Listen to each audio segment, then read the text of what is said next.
In this video, we're diving into the complete iceberg of Simpsons lore, from the facts every casual viewer knows to the production secrets that only the most dedicated fans have uncovered. The Simpsons has been on television for over 35 years, producing more than 750 episodes and becoming one of the most influential shows in television history. But behind those episodes lies a world of creative decisions, production battles, hidden continuity, and real-world controversies that shaped everything you see on screen. We're going to explore this history in tiers, starting with surface-level knowledge that most fans recognize, and descending into increasingly obscure details about the show's creation, its massive voice cast, the writers who went on to legendary careers, and the empire that grew from a series of crude, animated shorts on another show entirely. By the time we reach the deepest levels, we'll be examining mathematical equations hidden in episodes, unsolved mysteries that have persisted for decades, and the real-world impacts that turned the cartoon family into a cultural phenomenon. Let's start with the surface level. Let's start with something every Simpsons fan knows, but might not know the full story behind. Homer's name. Homer J. Simpson is one of the most recognizable characters in television history, but the origins of that name connect directly to the show's creator in ways that reveal how personal this project was from the beginning. Matt Groening named the character after his own father, Homer Groening, who lived in Portland, Oregon, and worked as a filmmaker and advertiser. The real Homer Groening was by all accounts a creative, unconventional man who supported his son's artistic ambitions, even when those ambitions led to underground comics and alternative newspapers.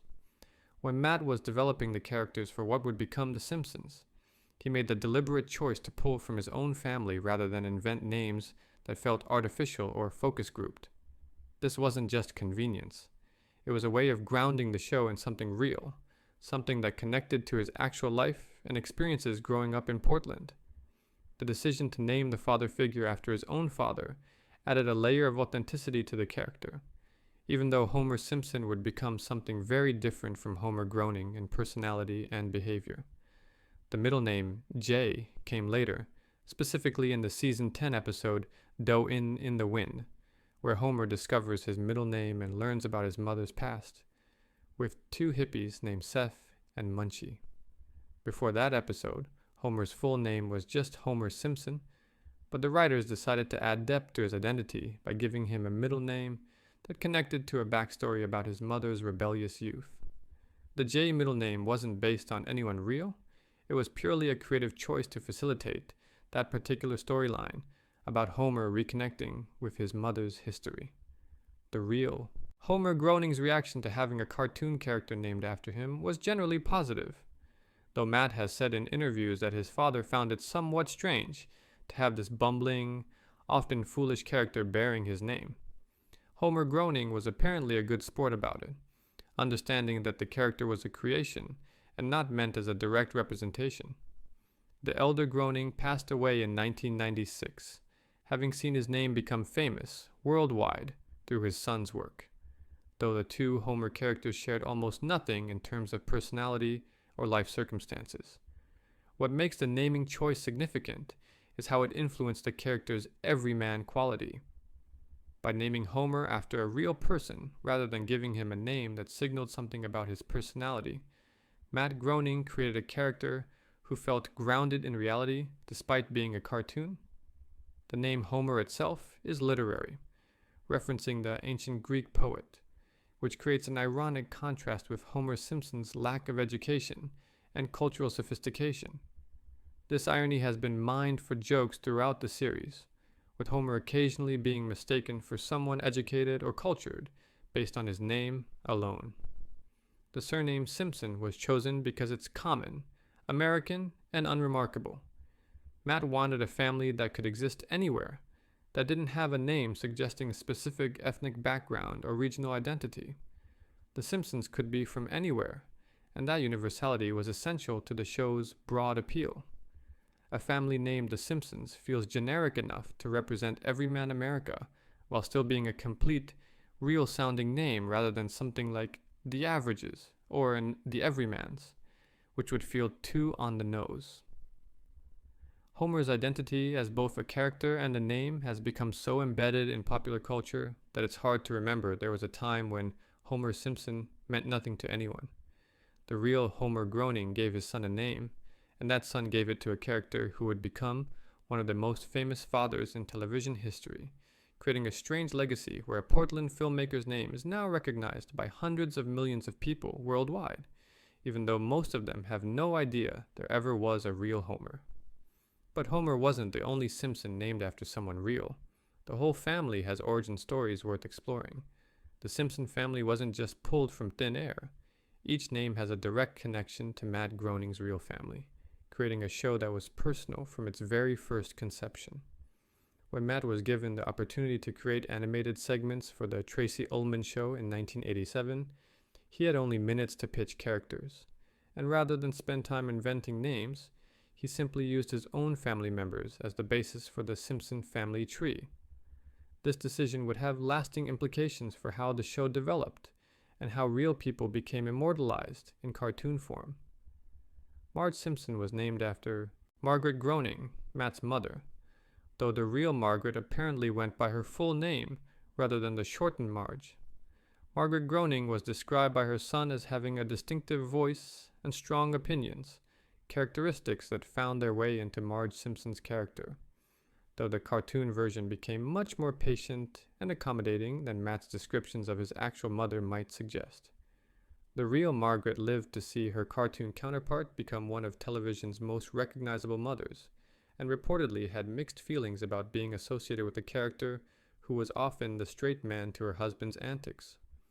Lisa Simpson took her name from Matt Groening's younger sister, Lisa Groening, who would later become a teacher.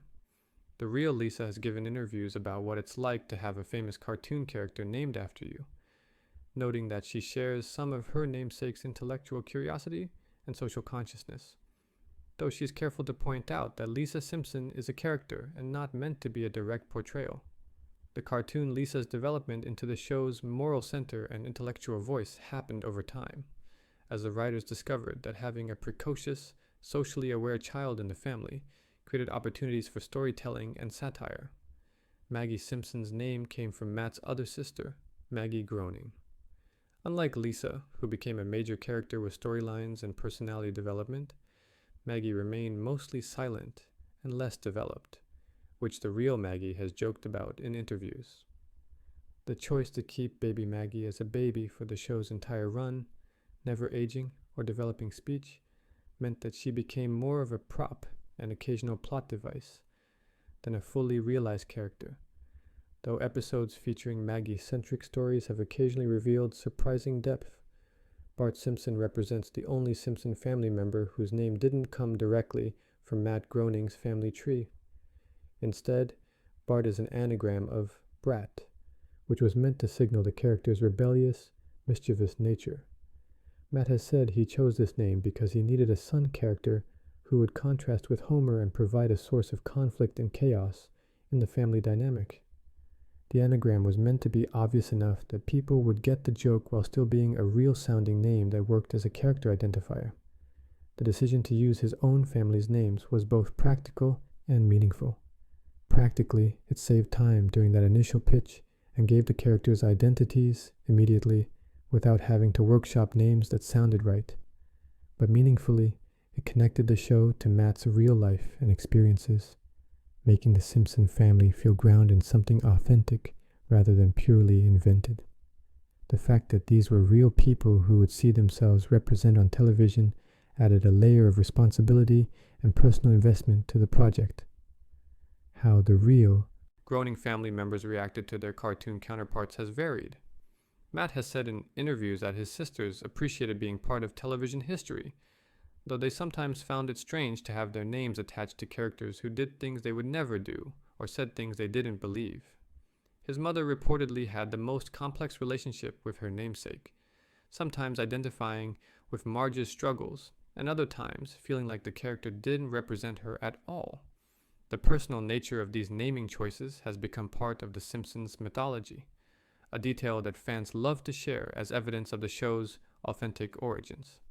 Before it was a billion-dollar franchise, before it was a cultural institution, The Simpsons was a family that Matt Groening created using the names of his own family members, giving the show a foundation in real relationships and real people that would persist even as it grew into something massive and commercial. These personal touches extended beyond names into the very design of Springfield itself. One of the longest-running mysteries in television is actually an intentional creative choice. Where exactly is Springfield? The town where the Simpson family lives has been deliberately kept ambiguous throughout the show's entire run, and that ambiguity serves multiple purposes that go beyond just being a running gag. Matt Groening has explained in numerous interviews that Springfield's location was meant to be unknowable, allowing the show to feel universal and relatable to viewers anywhere in America, rather than being tied to a specific region with specific characteristics. The choice to call the town Springfield was itself a strategic decision, based on the fact that Springfield is one of the most common city names in the United States. There are Springfields in at least 35 states, making it a name that resonates with a huge portion of the American population. Almost everyone either lives near a Springfield or has passed through one, which makes the Simpsons' hometown feel familiar and accessible rather than exotic or foreign. The name suggests a generic, medium-sized American town that could exist anywhere, which was exactly the point. Throughout the show's history, episodes have deliberately contradicted each other about where Springfield might be located, dropping clues that point to different states and regions. Some episodes suggest Springfield is in a coastal state with ocean access, while others place it hundreds of miles inland. Some episodes show Springfield bordered by states that don't actually border each other in reality. Climate varies wildly from episode to episode, with some showing harsh winters and others suggesting a warmer, more temperate environment. All of these contradictions are intentional, designed to prevent viewers from pinning down a specific location. The most famous fake-out came in the Simpsons movie, where a scene shows NSA agents tracking the Simpson family's location on a map of the United States. The camera zooms in on what appears to be the moment when Springfield's state will be revealed, but then Alaska completely covers the rest of the map, obscuring any meaningful geographic information. It's a joke that acknowledges the audience's curiosity while refusing to satisfy it, maintaining the mystery even in a feature film where revealing it might have seemed appropriate. Matt Groening has said that keeping Springfield's location ambiguous allows the show to represent everywhere and nowhere simultaneously. If Springfield were definitively in Massachusetts or Oregon or Missouri, it would become associated with that state's specific culture, politics, and characteristics. Viewers from other states might feel less connected to it, might see it as someone else's hometown rather than a place that could be theirs. By keeping it vague, Springfield becomes a kind of universal American town, incorporating elements from many different regions without being limited to any single one. The ambiguity also serves the writers practically, allowing them to include whatever geographic features or neighboring locations they need for a particular story without worrying about continuity or accuracy. Springfield can have mountains, deserts, forests, or ocean depending on what the episode requires. It can border states that don't actually border each other in real geography. This creative freedom means the writers aren't constrained by realistic limitations when crafting stories. Fan theories about Springfield's location have become their own cottage industry, with dedicated viewers analyzing clues and compiling evidence for various states. Some argue for Oregon based on Matt Groening's Portland origins. Others point to evidence suggesting Illinois, Kentucky, Vermont, or even California. Websites have been created cataloging every geographic reference in every episode, trying to find patterns or definitive proof. The fact that none of these theories can be proven, and all of them can be contradicted by other episodes, is precisely the point. The show has occasionally engaged with this mystery directly, having characters make jokes about not knowing what state they live in, or revealing documents where the state name is obscured or censored. These meta moments acknowledge that both the characters and the audience are aware of the ambiguity, turning it into a shared joke rather than a frustrating mystery. Springfield's location isn't unknown because the writers forgot to establish it. It's unknown because knowing would make the show less universal and more specific than they want it to be. While Springfield's location stays mysterious, the town's layout has become remarkably consistent over 3 decades. In early Simpsons episodes, Springfield's geography was fluid and chaotic. Buildings appeared and disappeared between episodes. Distances between locations changed arbitrarily, and the general layout of the town made no coherent sense. The nuclear power plant where Homer works might be shown on the edge of town in one episode and in the center in another. Moe's Tavern could be around the corner from the Simpson house or miles away depending on what the story required. This inconsistency wasn't a mistake or oversight. It was simply that in the early years, the writers and animators hadn't yet committed to a consistent geography for Springfield, because they didn't know how long the show would run or whether maintaining continuity would matter. By the mid-1990s, roughly around seasons 5 through 7, something changed. The show had become a massive hit, and the production team realized that Springfield was becoming a character in itself, a place that viewers were coming to know and recognize. The decision was made to standardize the town's layout, establishing consistent locations for major landmarks, and maintaining those locations across episodes. This wasn't announced or explained. It just gradually happened as the writers became more careful about continuity, and the animators developed standard backgrounds and establishing shots that would be reused and referenced across hundreds of episodes. Key landmarks became fixed in their locations. The Quick E-Mart, run by Apu, was established as being on a major street within walking distance of the Simpson home. Springfield Elementary School, where Bart and Lisa attend, was given a consistent appearance and location relative to other buildings. The Springfield nuclear power plant became permanently situated on the outskirts of town, where Homer's daily commute, following a generally consistent route. The town square, featuring the statue of Jebediah Springfield, became a central meeting point that appeared in numerous episodes with the same surrounding buildings and layout. The Springfield Gorge, famous from the episode where Homer attempts to jump it on Bart's skateboard and fails spectacularly, has appeared multiple times with the same geographic features and relationship to the town. This kind of consistency allows for callbacks and running gags that depend on viewers recognizing locations from previous episodes. When a character says they're going to a specific place, regular viewers now have a mental map of where that place is in relation to everything else, which adds a layer of reality to the fictional town. This standardization process wasn't perfect or immediate. Some early established locations had to be quietly moved or adjusted as the overall geography solidified. A few buildings that were prominently featured in early episodes disappeared as the writers decided they weren't needed for the long-term layout of the town. But by the late 1990s, Springfield had become a coherent place with a logical structure that made sense both geographically and narratively. Fan-made maps of Springfield have become increasingly sophisticated as the show's continuity has solidified. Dedicated viewers have tracked the location of every named building and landmark, creating detailed cartographic representations of the town based on evidence from hundreds of episodes. Some of these maps are remarkably accurate, correctly predicting where buildings will appear in new episodes based on established geography.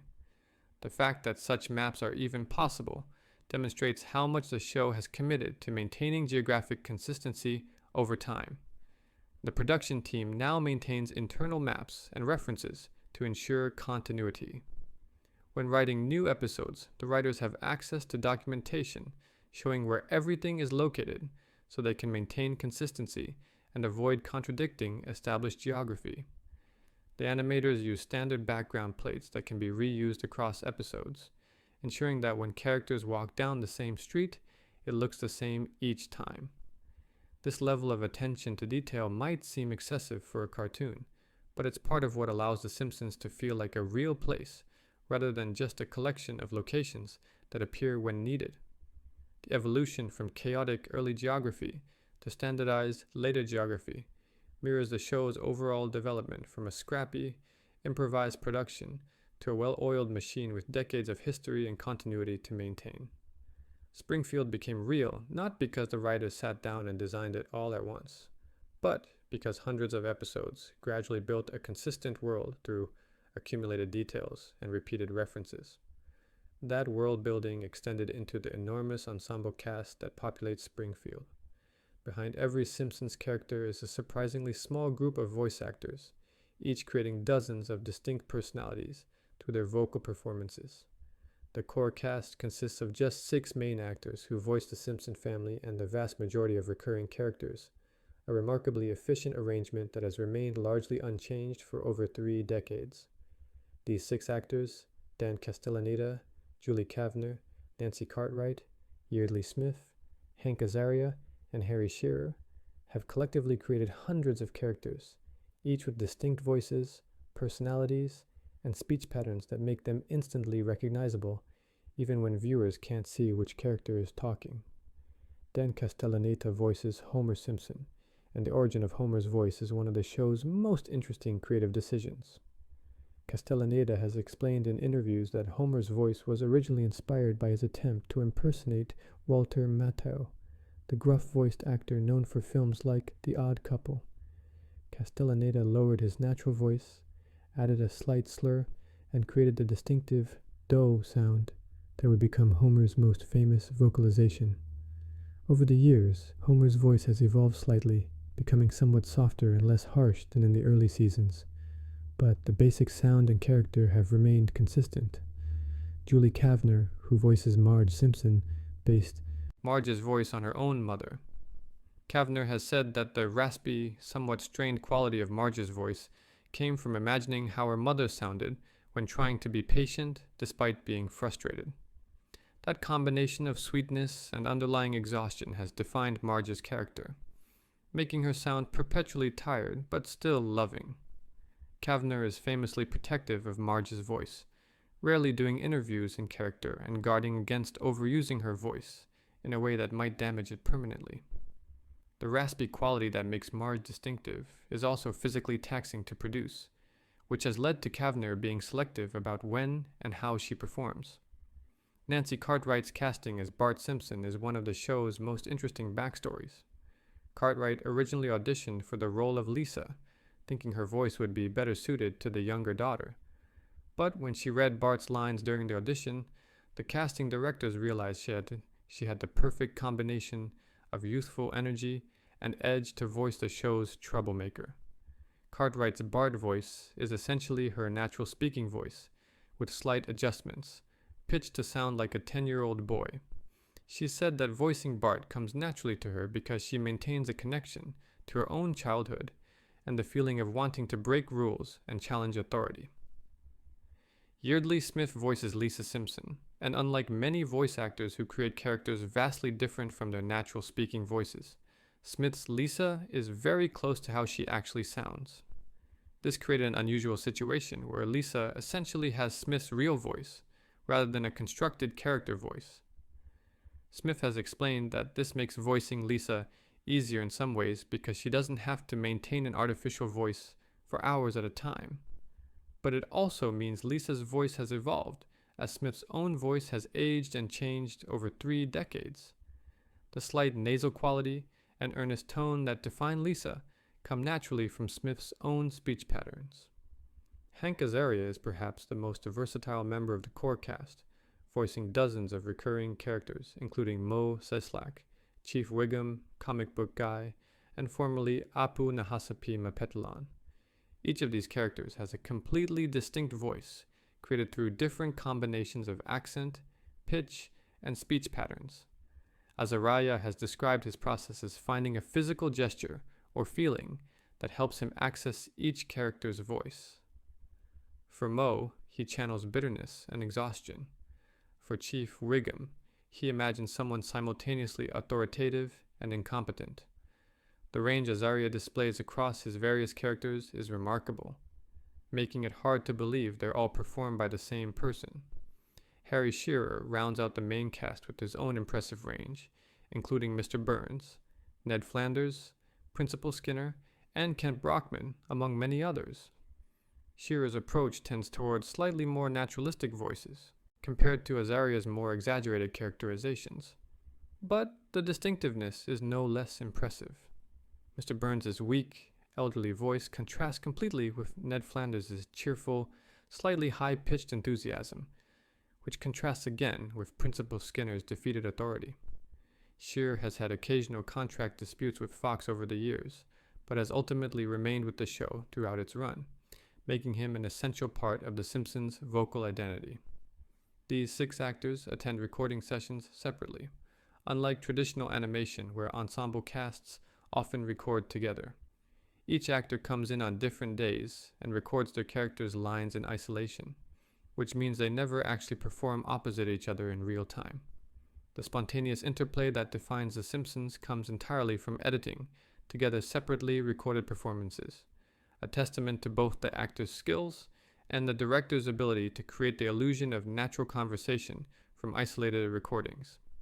These voices brought to life some of television's most quotable dialogue, including phrases that entered the cultural lexicon. The Simpsons didn't just create characters, it created a language that's now part of everyday conversation worldwide.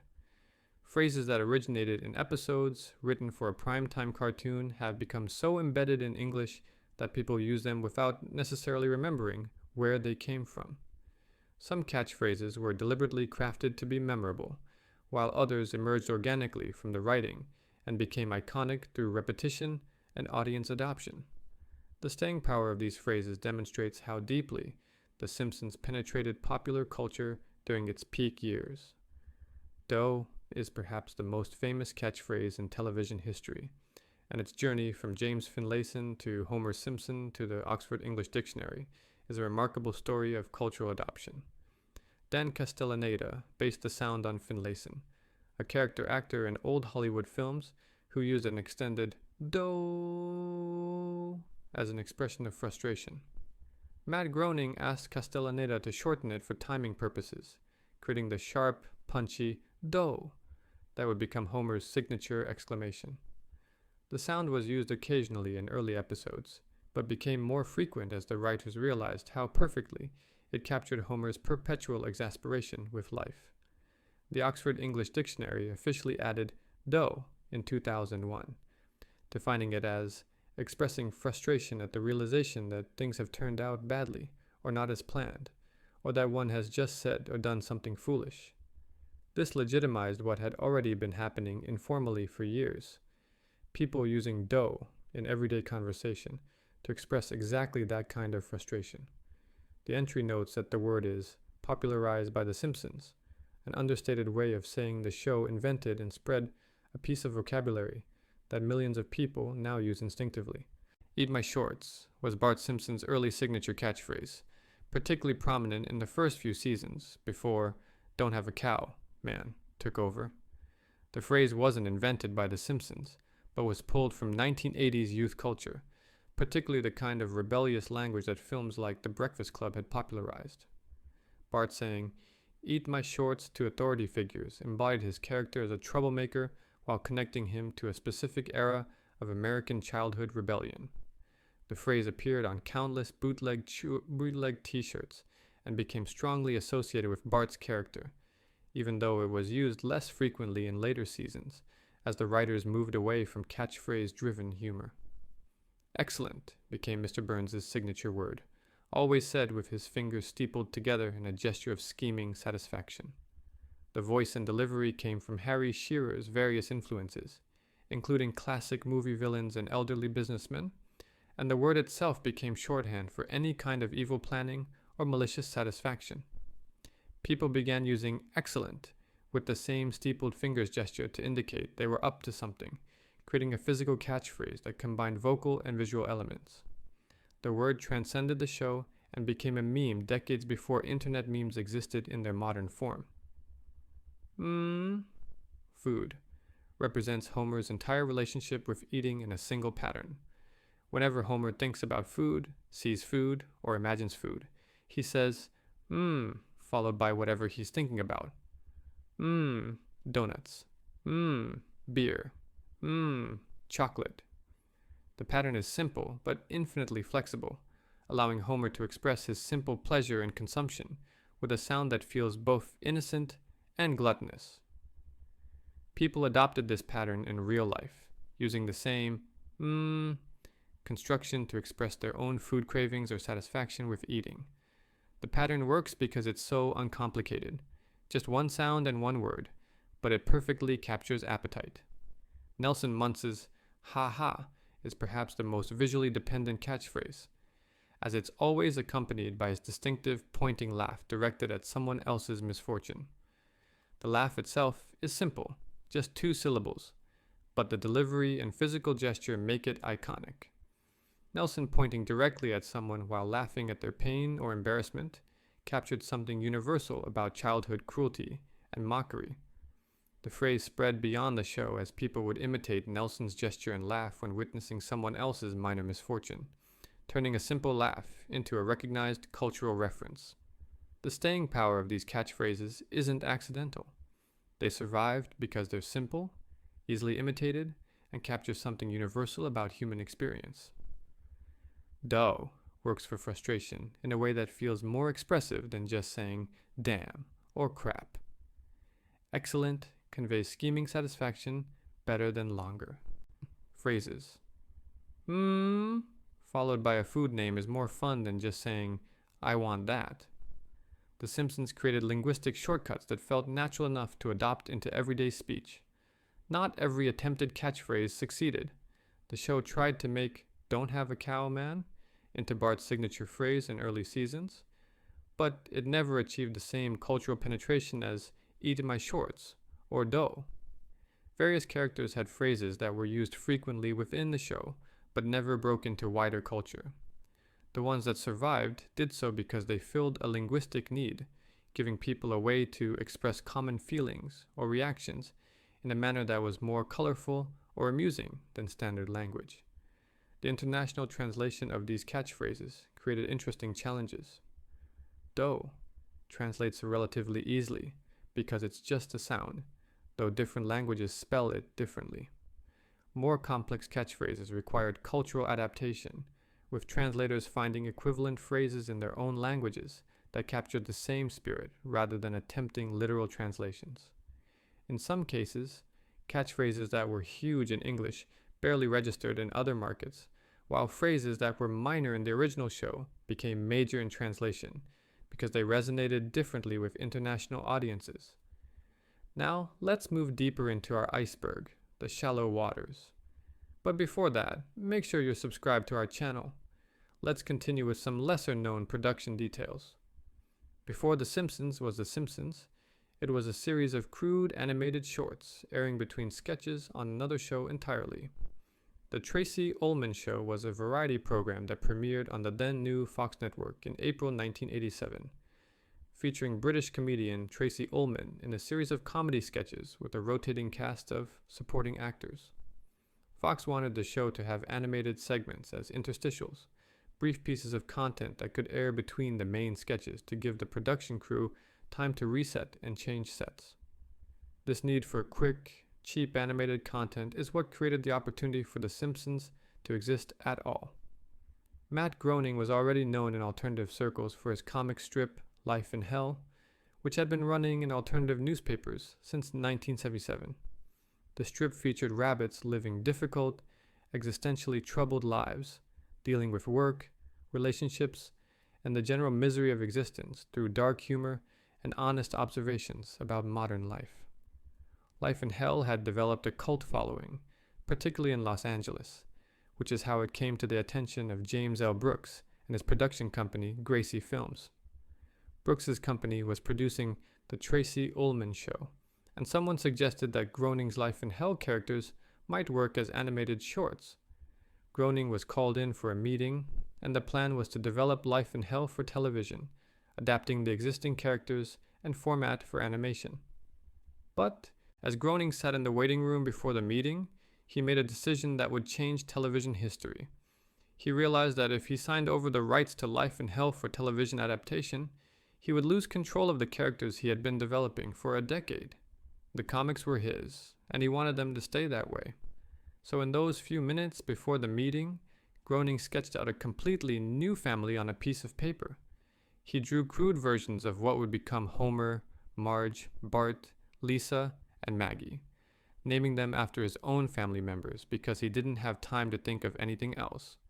He walked into that meeting planning to pitch Life in Hell and walked out, having pitched The Simpsons instead, having created a family in approximately 15 minutes that would eventually become a multi-billion-dollar franchise. The shorts that aired on the Tracey Ullman Show between 1987 and 1989 total 48 episodes, each running between 30 seconds and 2 minutes. These shorts were animated by Klasky Csupo, the animation studio that would later become famous for Rugrats and other Nicktoons. The animation quality was notably crude compared to what The Simpsons would become.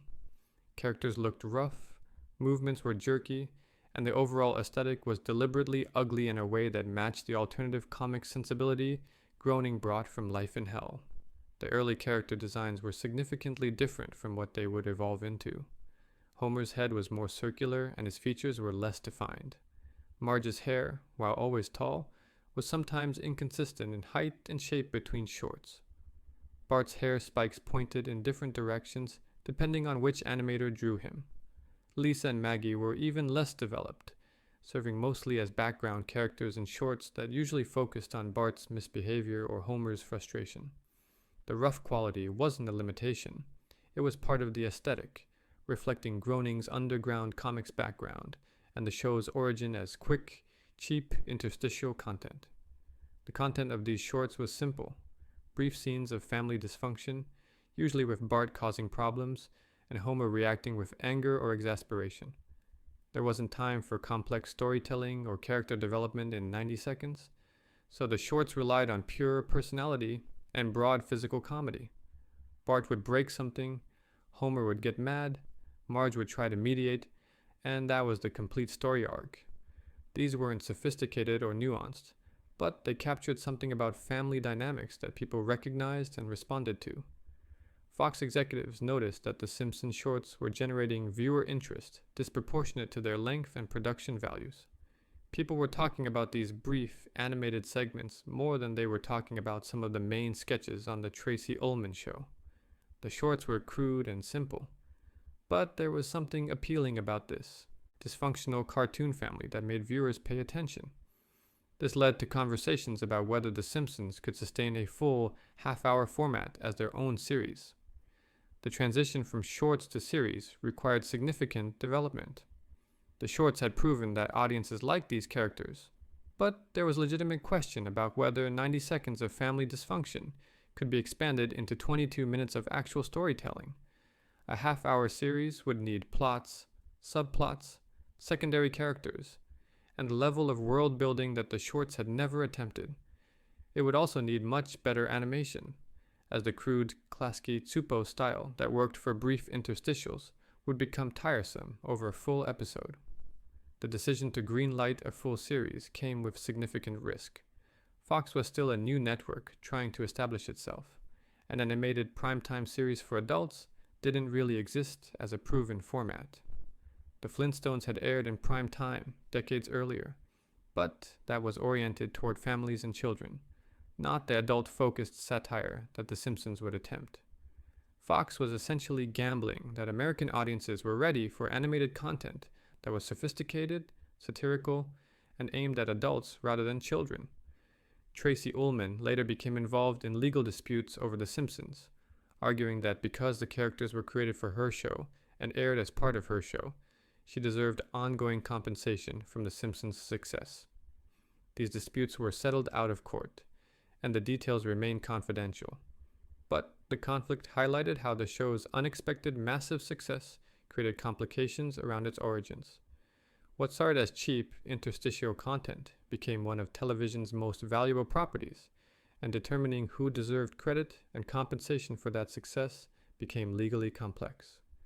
That transition from shorts to series required building an entire animation infrastructure from scratch. The early Simpsons episodes looked different from later seasons, for a specific reason. Two different animation studios shaped the show's visual identity, and the transition between them marks one of the clearest dividing lines in the show's production history. Understanding why the animation changed and how it evolved reveals a lot about how The Simpsons grew from a scrappy, rough-edged experiment into a polished production machine capable of maintaining consistent quality over hundreds of episodes. Klasky Csupo, the studio founded by husband and wife team Gabor Csupo and Arlene Klasky animated the first 3 seasons of The Simpsons. They had also animated the Tracy Ullman shorts, making them the show's original visual architects. Their aesthetic was deliberately rough and character-focused, with an emphasis on exaggerated expressions and movements over smooth, polished animation. The Klasky-Tsupo style gave early Simpsons a distinctive look that felt hand-drawn and slightly chaotic, matching the show's counterculture sensibility and underground comics origins. The roughness was partly aesthetic choice and partly budget limitation. Animation is expensive, and making episodes smooth and polished requires more drawings, more time, and more money. The early Simpsons had Fox's support, but not an unlimited budget, so the animation needed to be efficient. Klasky-Tsupo's approach prioritized character and emotion over technical perfection, which meant accepting some roughness and inconsistency in exchange for expressiveness and personality. Early episodes have characters whose proportions change slightly between scenes, backgrounds that are somewhat sparse, and movements that are sometimes jerky rather than fluid. Character designs in the Klasky-Tsupo era were less standardized than they would become. Homer's weight and height seemed to vary between episodes. Marge's hair was sometimes drawn taller or wider, depending on which animation team was working on which scenes. Side characters who would later become standardized fixtures of Springfield didn't always look the same when they appeared in different episodes. This wasn't sloppiness. It was the reality of producing a weekly animated series on a relatively modest budget with multiple animation teams working simultaneously on different episodes. The Springfield backgrounds in these early seasons were less detailed and less consistent than what they would become. Buildings would sometimes appear in different locations or with different features between episodes. The layout of the Simpson house itself wasn't fully standardized, with rooms sometimes appearing in configurations that didn't match previous episodes. The town square, the elementary school, and other locations that would become standardized fixtures had slight variations in how they were depicted. The animators were still figuring out what Springfield should look like as a coherent place, rather than just a collection of backgrounds for individual stories. By the end of Season 3, a combination of factors led to the decision to change animation studios. The relationship between Gracie Films and Klasky-Tsupo had become strained over various production issues. The show's massive success meant that budgets could potentially increase, allowing for more polished animation. There was a desire to standardize the look of the show so that episodes would be more visually consistent. All of these considerations led to The Simpsons moving its animation production to Film Roman starting with Season 4. Film Roman brought a cleaner, more polished aesthetic to The Simpsons. Character designs became more standardized and consistent. Movements became smoother. Backgrounds became more detailed and reliable. The show looked more professional and less rough-edged, which some fans loved and others missed. The Klasky-Tsupo era had a certain charm in its roughness, a visual style that matched the show's satirical edge. The Film Roman era was more conventionally polished, which made the show more visually accessible, but perhaps less visually distinctive. The transition happened mid-production of Season 4, which means some early Season 4 episodes still have the Klasky-Tsupo aesthetic, while later ones show the Film Roman style. Careful viewers can spot this transition within the season, seeing the moment where the show's visual identity shifted from one studio's approach to another. The difference is subtle, but noticeable once you know to look for it. Characters become slightly more on-model, colors become more consistent, movements become more fluid. One significant change that came with Film Roman was the standardization of character models.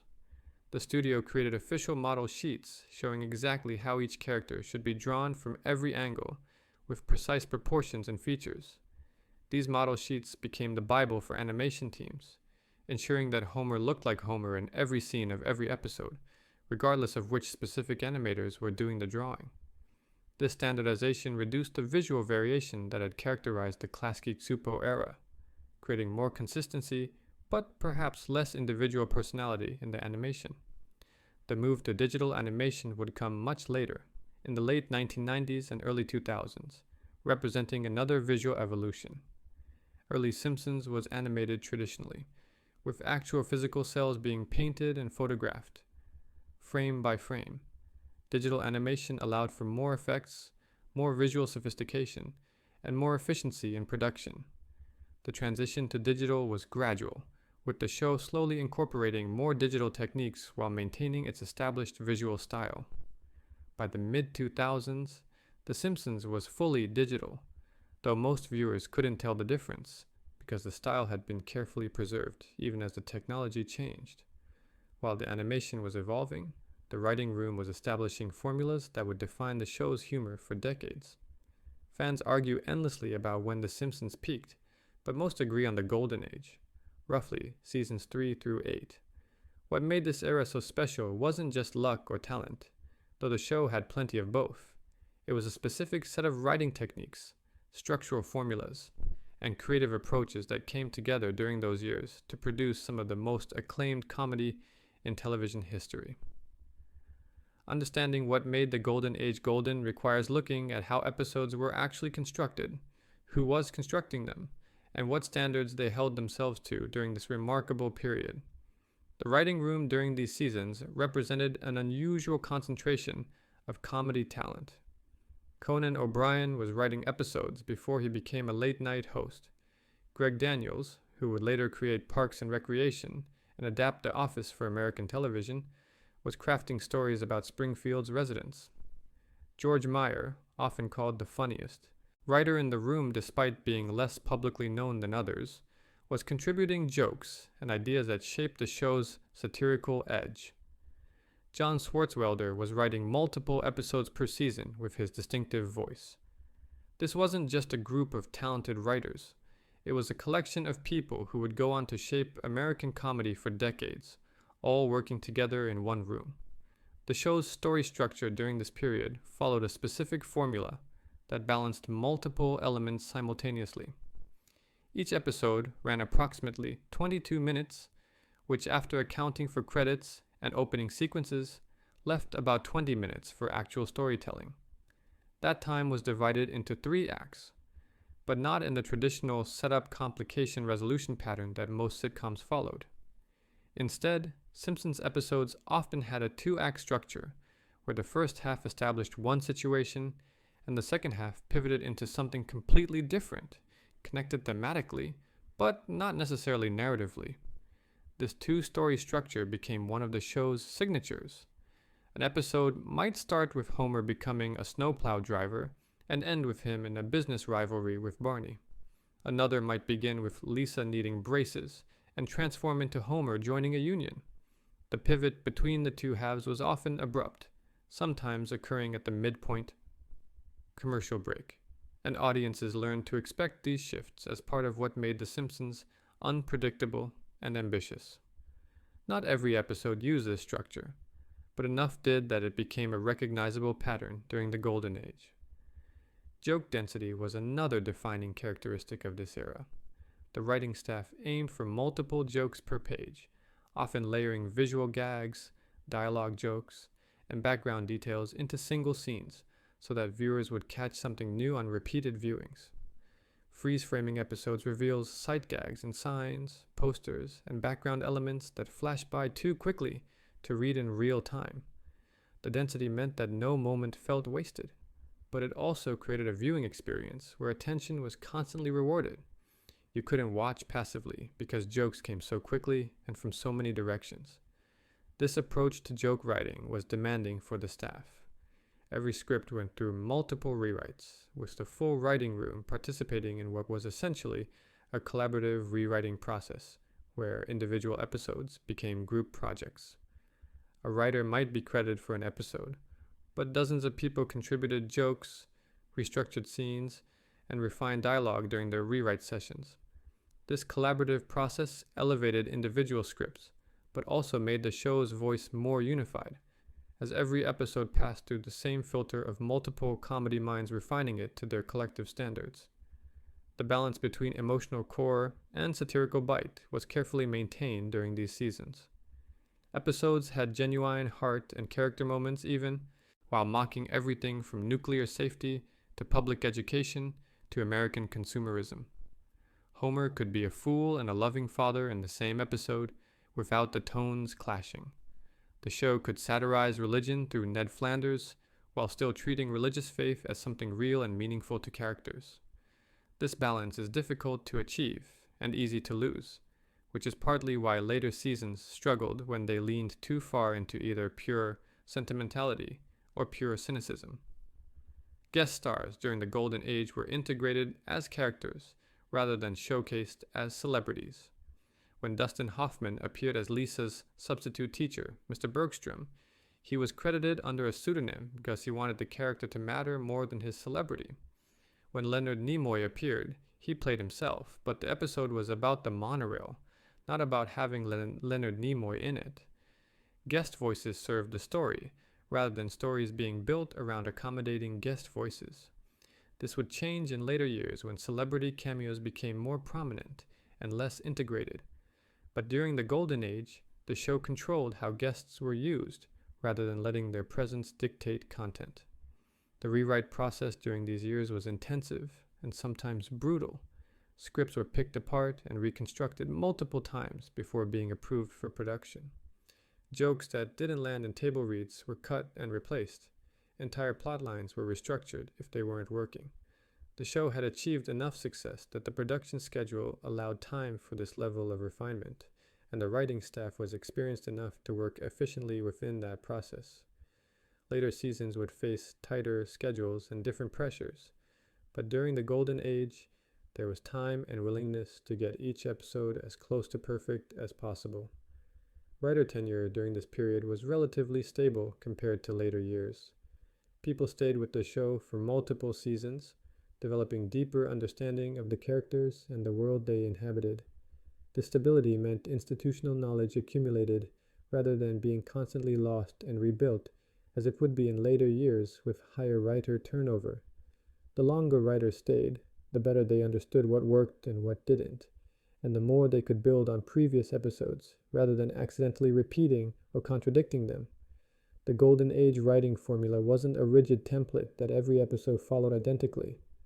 It was more like a set of principles and approaches that guide the creative process. High joke density, emotional authenticity despite satirical edge, careful story structure, collaborative rewriting, and integrated guest appearances all contributed to the distinctive quality of this era.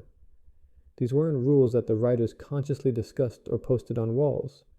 They were working methods that evolved organically from talented people pushing each other to create excellent work. That writing room produced some of the most celebrated episodes in television history, including ones that shouldn't have worked on paper. One episode from the Golden Age stands apart from everything else. Homer's enemy asked a question no one wanted answered. What if someone from the real world met Homer Simpson? The episode aired in 1997 during season 8, and it remains one of the most discussed and debated episodes in the show's entire run. Not because it was bad, but because it was so different from everything that came before it. Where most Simpsons episodes existed in a world where cartoon logic applied, and consequences were temporary, this episode introduced a character who operated by real-world rules and suffered real-world consequences from living in Springfield. Frank Grimes was conceived as a man who had lived a hard life and worked for everything he had, only to end up in the same position as Homer Simpson, who had stumbled through life with minimal effort and maximum luck. Grimes had been abandoned by his parents as a child, worked his way through school while holding multiple jobs, and earned his nuclear engineering degree through sheer determination. He arrived at Springfield Nuclear Power Plant, expecting to be rewarded for his competence and hard work, only to discover that Homer, who knew nothing about nuclear safety and frequently slept on the job, held a comfortable position with a house, a family, and job security despite being completely unqualified. The episode's brilliance and discomfort came from how it forced viewers to see Homer through someone else's eyes. For 8 seasons, audiences had accepted Homer as a lovable buffoon whose failures were endearing and whose successes were improbable but satisfying. Frank Grimes couldn't accept any of that. He saw Homer as he would actually be if he existed in reality, a dangerous incompetent who should have been fired years ago, possibly prosecuted for negligence, and certainly not rewarded with a stable life and family. Every time Homer did something stupid that would normally be played for laughs, Grimes reacted with genuine horror and frustration. The meta-commentary wasn't subtle. Frank Grimes represented viewers who had spent years watching The Simpsons and thinking, "None of this makes sense. Homer should be fired. The plant should have exploded. How does this family survive?" He was the voice of logic and realism intruding on a cartoon world that operated by different rules. His increasing frustration with Homer paralleled the frustration some viewers felt with the show's casual relationship with consequences and reality. By making that frustration a character, the writers were acknowledging criticism while also demonstrating why cartoon logic exists in the first place. Homer, for his part, genuinely tried to befriend Grimes. He invited him to dinner, tried to bond with him, and couldn't understand why Grimes hated him so much. Homer wasn't trying to make Grimes miserable. He was just being himself, operating according to the rules of his universe where things generally worked out and people liked him despite his flaws. The tragedy was that Homer's niceness made things worse for Grimes, who saw Homer's obliviousness as an insult rather than innocence. The episode's darker tone separated it from typical Simpsons fare.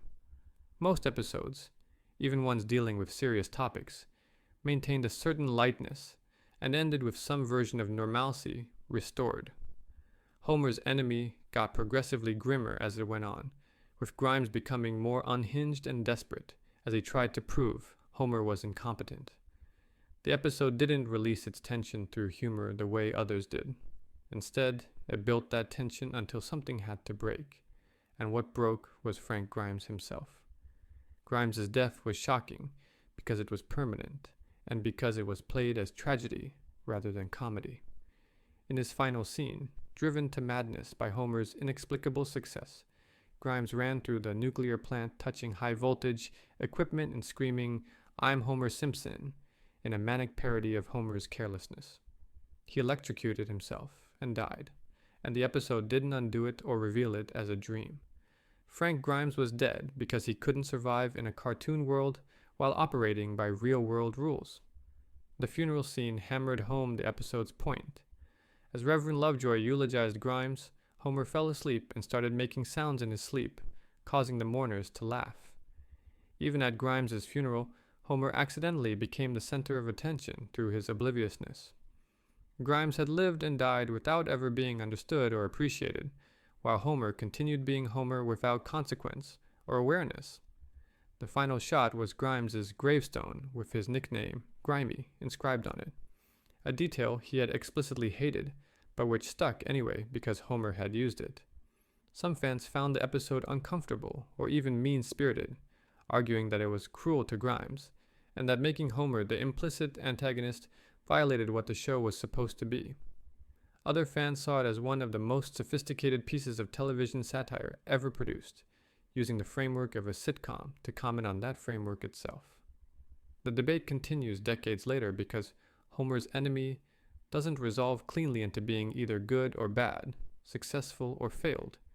It accomplished exactly what it set out to do, which was make viewers deeply uncomfortable with things they had been accepting for years. The writers, particularly credited writer John Swartzwelder, were responding to a specific type of criticism that had been building as the show went on. Some viewers complained that Homer had become too stupid, that nothing had real consequences, that the show existed in a consequence-free bubble where nothing mattered. Homer's enemy was their answer. This is what happens when you demand realism in a cartoon. Someone dies. The show doesn't work anymore. This is why we don't let reality intrude. Looking back, Homer's enemy marked something of a turning point in how The Simpsons approached its own format. The show had become self-aware enough to comment on itself, to acknowledge its own absurdity while defending it. This meta-awareness would become more prominent in later seasons, sometimes to the show's benefit, and sometimes not. But in Season 8, with the writing still sharp and the balance still intact, the show could pull off this kind of ambitious self-examination without it feeling like smugness or defensiveness. While Homer's enemy was dark by design, other episodes became controversial for different reasons entirely. For a show about a cartoon family, The Simpsons has generated significant real-world controversy, from presidential criticism to network censorship battles. The controversies weren't accidents or miscalculations. They were often the result of the show pushing boundaries deliberately, testing what could be said on primetime television, and challenging social norms through satire. Some controversies came from outside the show, with politicians and cultural critics deciding that a cartoon was worth attacking. Others came from within, with networks and sponsors nervous about content that might alienate advertisers or generate complaints. The history of these battles reveals how The Simpsons navigated between creative ambition and commercial reality. The most famous political controversy came in January 1992, when President George H.W. Bush, speaking at a Republican National Committee event, said, "We're going to keep trying to strengthen the American family, to make them more like the Waltons and less like the Simpsons." He was using the show as a symbol of declining family values, contrasting it with the Waltons, a nostalgic 1970s drama about a close-knit family during the Great Depression. Bush's comment was meant to position himself as defending traditional American values against the coarsening influence of modern entertainment. The Simpsons responded the following Thursday with a specially produced segment where the family watched Bush's speech on television. Bart replied directly to the president, "Hey, we're just like the Waltons. We're praying for an end to the Depression, too." The response was quick, pointed, and demonstrated that the show wouldn't accept criticism quietly. It also generated its own news cycle, with media outlets covering the back and forth between a sitting president and a primetime cartoon. The controversy probably helped the show more than it hurt it, positioning The Simpsons as edgy and culturally relevant, rather than safe family entertainment. Network battles over content began early and continued throughout the show's run.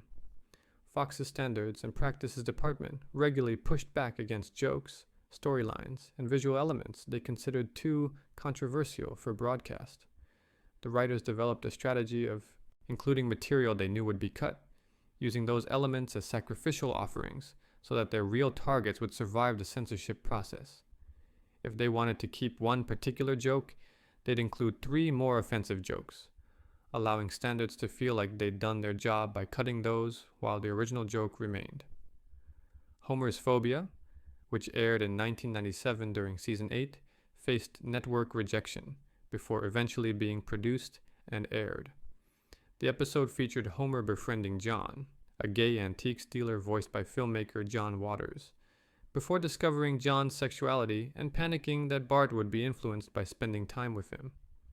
Fox initially refused to produce the episode, with network executives nervous about an explicitly gay character and jokes about homosexuality.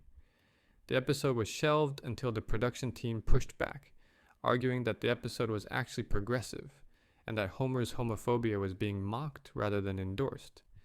When Homer's Phobia finally aired, it won an Emmy and a GLAAD Media Award for its portrayal of LGBTQ themes. The episode treated John as a normal, likable character while making Homer's fear and prejudice look ridiculous. By the end, Homer learns to accept people regardless of sexuality, delivering a message that was relatively progressive for 1997 network television. The controversy proved that Fox's nervousness was overblown and that audiences were ready for this kind of content when handled thoughtfully.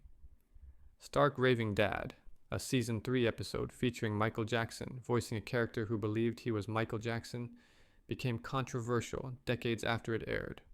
When the 2019 documentary Leaving Neverland brought renewed attention to sexual abuse allegations against Jackson, the show's producers made the decision to pull the episode from circulation.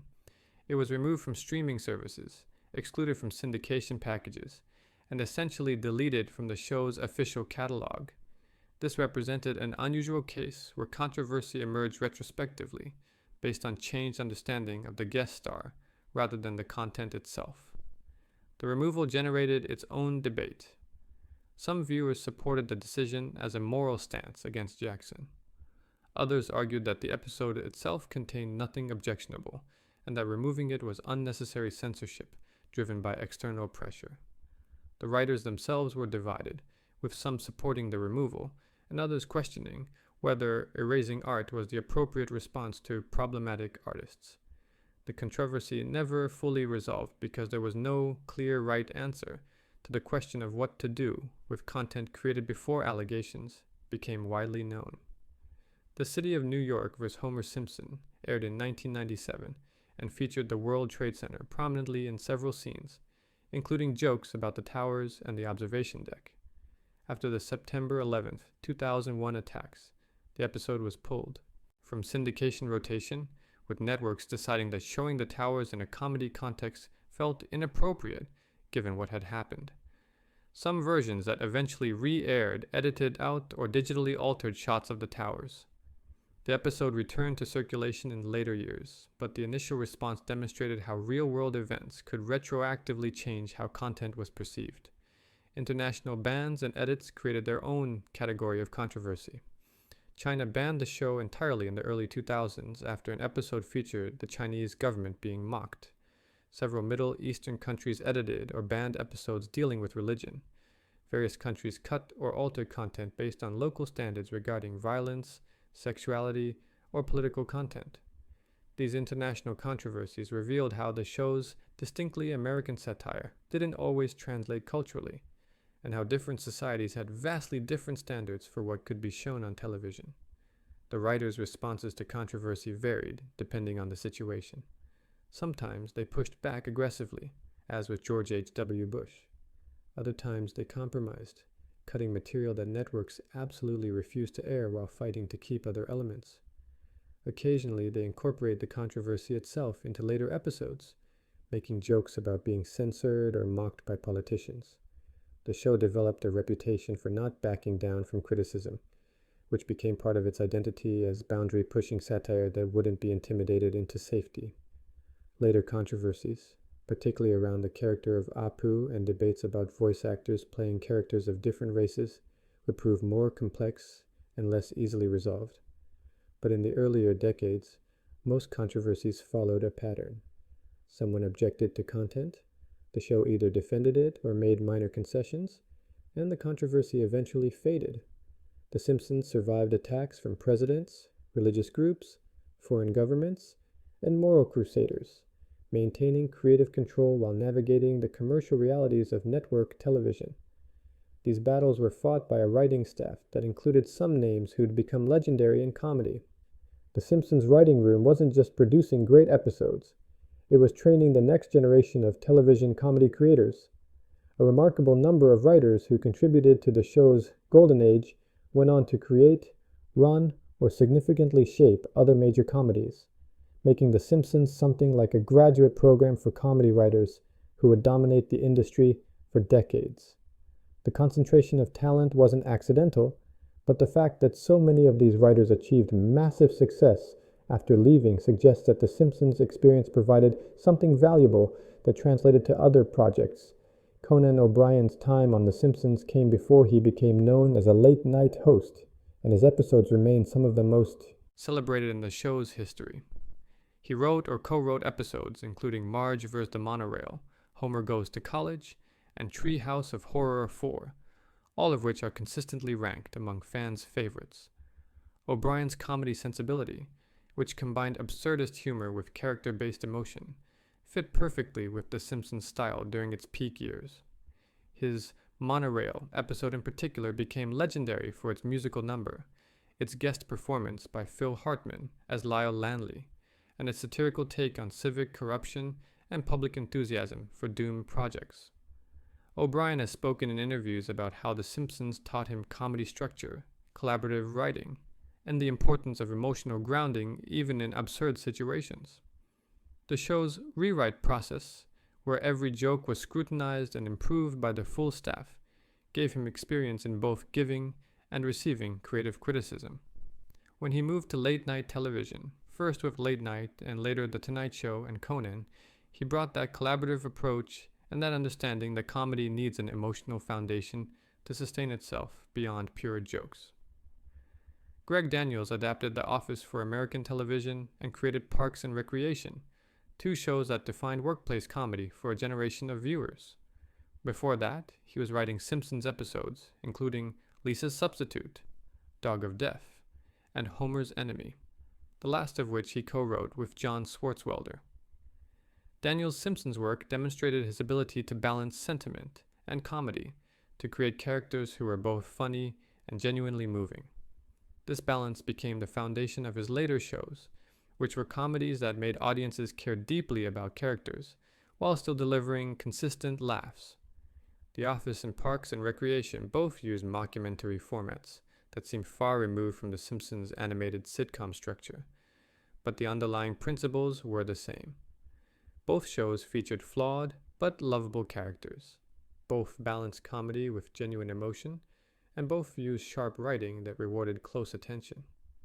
Daniels brought the standards he learned in The Simpsons writing room to these new projects, maintaining the same commitment to quality and emotional authenticity that had defined the show's best years. Mike Rice worked as a showrunner during The Simpsons' early seasons, and wrote or co-wrote numerous classic episodes. After his time as showrunner ended, he went on to work on other animated projects and wrote extensively for other shows, bringing the experience and standards he'd developed during The Simpsons' formative years. Rice has given interviews and written books about his time on the show, documenting the creative process and the personalities that made the writing room such a productive and influential environment. John Swartzwelder, though he never created his own show or became a public figure, deserves mention for his influence on writers who came after him. His 59 episodes represent the most prolific output of any single Simpsons writer, and his distinctive voice influenced how the show approached storytelling and comedy. Writers who overlapped with Swartzwelder learned from his methods, his joke construction, and his ability to write episodes that felt both absurd and emotionally grounded. His influence on The Simpsons style can't be measured just by his own episodes, but by how many other writers absorbed his approaches and carried them forward. Bill Oakley and Josh Weinstein, who served as showrunners during seasons 7 and 8, went on to create Mission Hill and work on other animated projects. David Merkin, showrunner for seasons 5 and 6, brought a slightly surreal, absurdist sensibility to the show, and later worked on Get a Life and other projects. Al Jean has remained with The Simpsons as showrunner for many years, providing continuity as other writers came and went. Each of these writers took something from their Simpsons experience and applied it elsewhere, spreading the show's influence across television comedy. The question of why The Simpsons room was such effective training has several answers. First, the collaborative rewrite process meant that writers received constant feedback from experienced comedy professionals, learning what worked and what didn't through immediate peer review. Second, the show's high standards meant that acceptable wasn't good enough. Everything had to be excellent, which trained writers to hold themselves to professional standards they might not have developed in less demanding environments. Third, the range of stories and styles the show attempted gave writers experience with different types of comedy, from physical slapstick to sophisticated satire. The show also provided writers with access to experienced showrunners who could model how to run a television production. Writers saw how Al Jean or Mike Rice or David Merkin managed a staff, dealt with network executives, worked with animators, and made the 1,000 decisions required to produce weekly episodes. This executive training proved valuable when these writers moved on to create or run their own shows, as they'd already observed successful showrunning in action. Working on The Simpsons also provided writers with credibility that opened doors to other opportunities. Having Simpsons episodes on your resume signaled that you'd worked at the highest level of television comedy and survived the demanding standards of one of the most respected writing rooms in the industry. This credibility made it easier for Simpsons alumni to pitch new shows, get hired for other projects, or move into development and production roles. The legacy of Simpsons writers extends beyond the specific shows they created or ran. Many went on to mentor other writers, teach comedy writing, or serve as executives who shaped what kind of comedy got produced. The principles they learned in the Simpsons room about collaboration, standards, emotional authenticity, and commitment to excellence spread throughout television comedy, influencing shows that had no direct connection to The Simpsons, but were shaped by people who learned their craft there. Let's dive even deeper into our iceberg, exploring the deep water. Make sure you're subscribed as we explore more obscure lore, starting with the show's most prolific and mysterious writer. One writer penned nearly 60 Simpsons episodes, including many fan favorites, yet remains almost completely unknown to the general public. John Swartzwelder is comedy's hermit genius, a figure whose work has been seen by hundreds of millions of people, but whose face and voice are unfamiliar to all but his closest colleagues. His 59 episode credits represent the most prolific output of any individual Simpsons writer, a record that will likely never be broken given how the show's production has changed over the decades. These weren't just quantity. Swartzwelder's episodes included some of the most celebrated and frequently cited entries in the show's catalog. Homer the Great, where Homer joins the Stonecutters' secret society, is a Swartzwelder episode. So is Homer at the Bat, featuring 9 Major League Baseball players and Mr. Burns fielding a softball team. Rosebud, the Citizen Kane parody centered on Mr. Burns and his childhood teddy bear, came from Swartzwelder.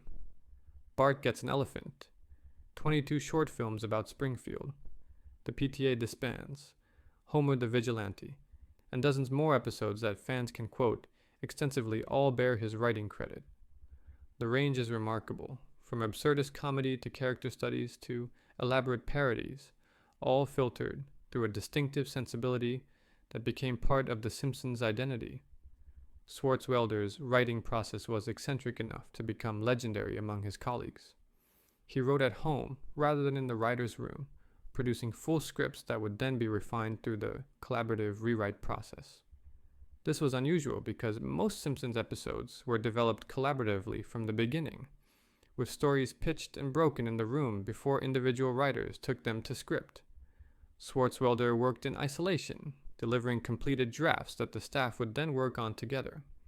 This process gave his episodes a distinctive voice that survived the rewrite process, maintaining a certain oddness and originality that made Swartzwelder's scripts recognizable even after multiple writers had contributed. The famous detail about his work environment was that he had installed a diner booth in his house, the kind you'd find in a coffee shop or casual restaurant. He wrote sitting in this booth, chain-smoking cigarettes, creating the physical environment that apparently helped him access the creative space where Simpsons episodes came from. Matt Groening and other writers have told the story in interviews, presenting it as quintessentially Swartzwelder, a writer so committed to his process that he recreated a specific environment at home rather than trying to write in conventional spaces. After California banned smoking in public places, including restaurants, Swartzwelder couldn't go to his preferred writing location at an actual diner anymore. Rather than adapt by writing somewhere else or quitting smoking, he simply bought a diner booth and installed it in his house, allowing him to continue working exactly as he preferred, without regard for changing social norms or regulations. This story has become somewhat mythologized, but it captures something real about Swartzwelder's personality. He knew what worked for him and saw no reason to change based on external factors. Interviews with Swartzwelder are rare enough that each one becomes a minor event in Simpsons fan communities. He has given perhaps a half-dozen substantial interviews in his entire career, most notably a 2006 piece in The New Yorker and a 2021 interview with the New York Times. In these conversations, he comes across as thoughtful, funny, and deeply committed to his craft, while simultaneously uninterested in the celebrity or recognition that typically comes with success in entertainment. He's happy to discuss comedy writing in technical terms, but deflects questions about his personal life or working relationships. What emerges from these rare interviews is a picture of someone who thinks deeply about comedy structure, character logic, and storytelling mechanics. Swartzwelder discusses jokes the way engineers discuss bridges, as problems with solutions that can be discovered through analysis and iteration. His approach appears methodical rather than purely instinctive, though the results are so funny and seemingly effortless that the structure underneath is invisible to most viewers. Few fans know that Swartzwelder has written novels, a series of detective parodies featuring a character named Frank Burley. These books are self-published and don't receive much promotion or attention, existing almost as secret works for people curious enough to seek them out. The novel shares some sensibilities with his Simpsons work: absurdist humor, strange logic, distinctive character voices, but they are also recognizably different, proving that Swartzwelder has a range beyond the specific type of comedy The Simpsons required. His working relationship with other writers was apparently collegial despite his physical absence from the daily writer's room.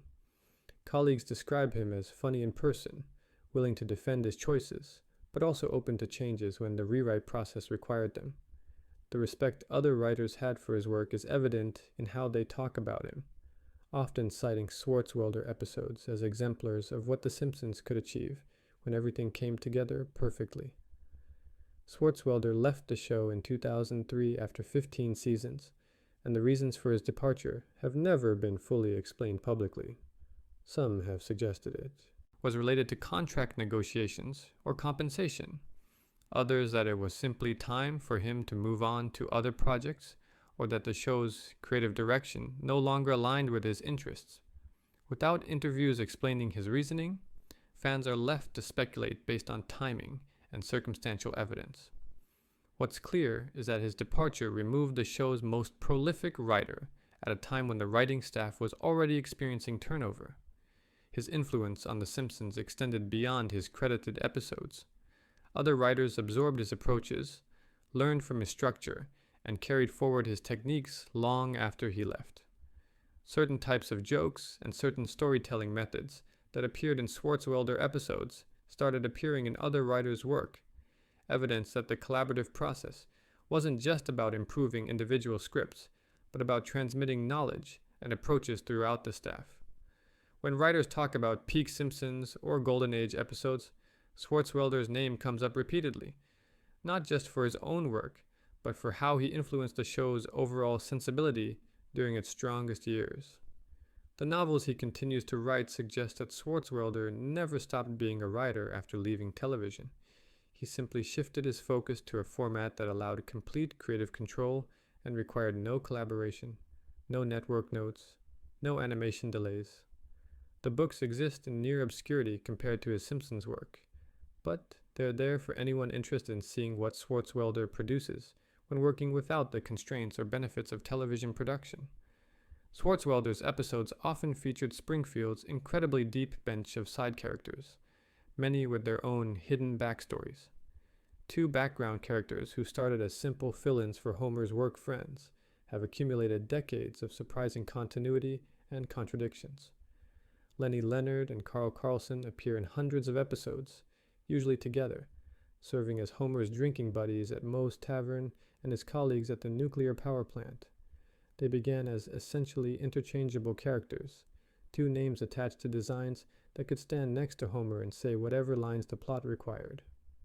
Over time, through gradual accumulation of details across hundreds of episodes, they became something more complex, while still maintaining their status as supporting players rather than main characters. Their full names took years to establish. Lenny's last name was revealed to be Leonard, making him Lenny Leonard, which later episodes occasionally used as a source of jokes about his parents' naming choice. Carl's full name, Carlton Carlson, followed the same pattern of a first name that's a shortened version of the last name. These somewhat redundant names became part of their identities, quirky details that made them slightly more memorable than other background characters who never received last names at all.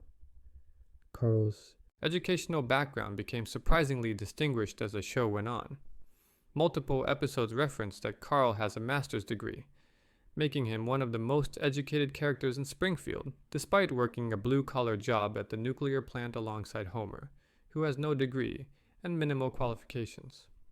The show never fully explained why someone with Carl's education works in the same position as Homer, though occasional references suggest Carl values stability and friendship over career ambition.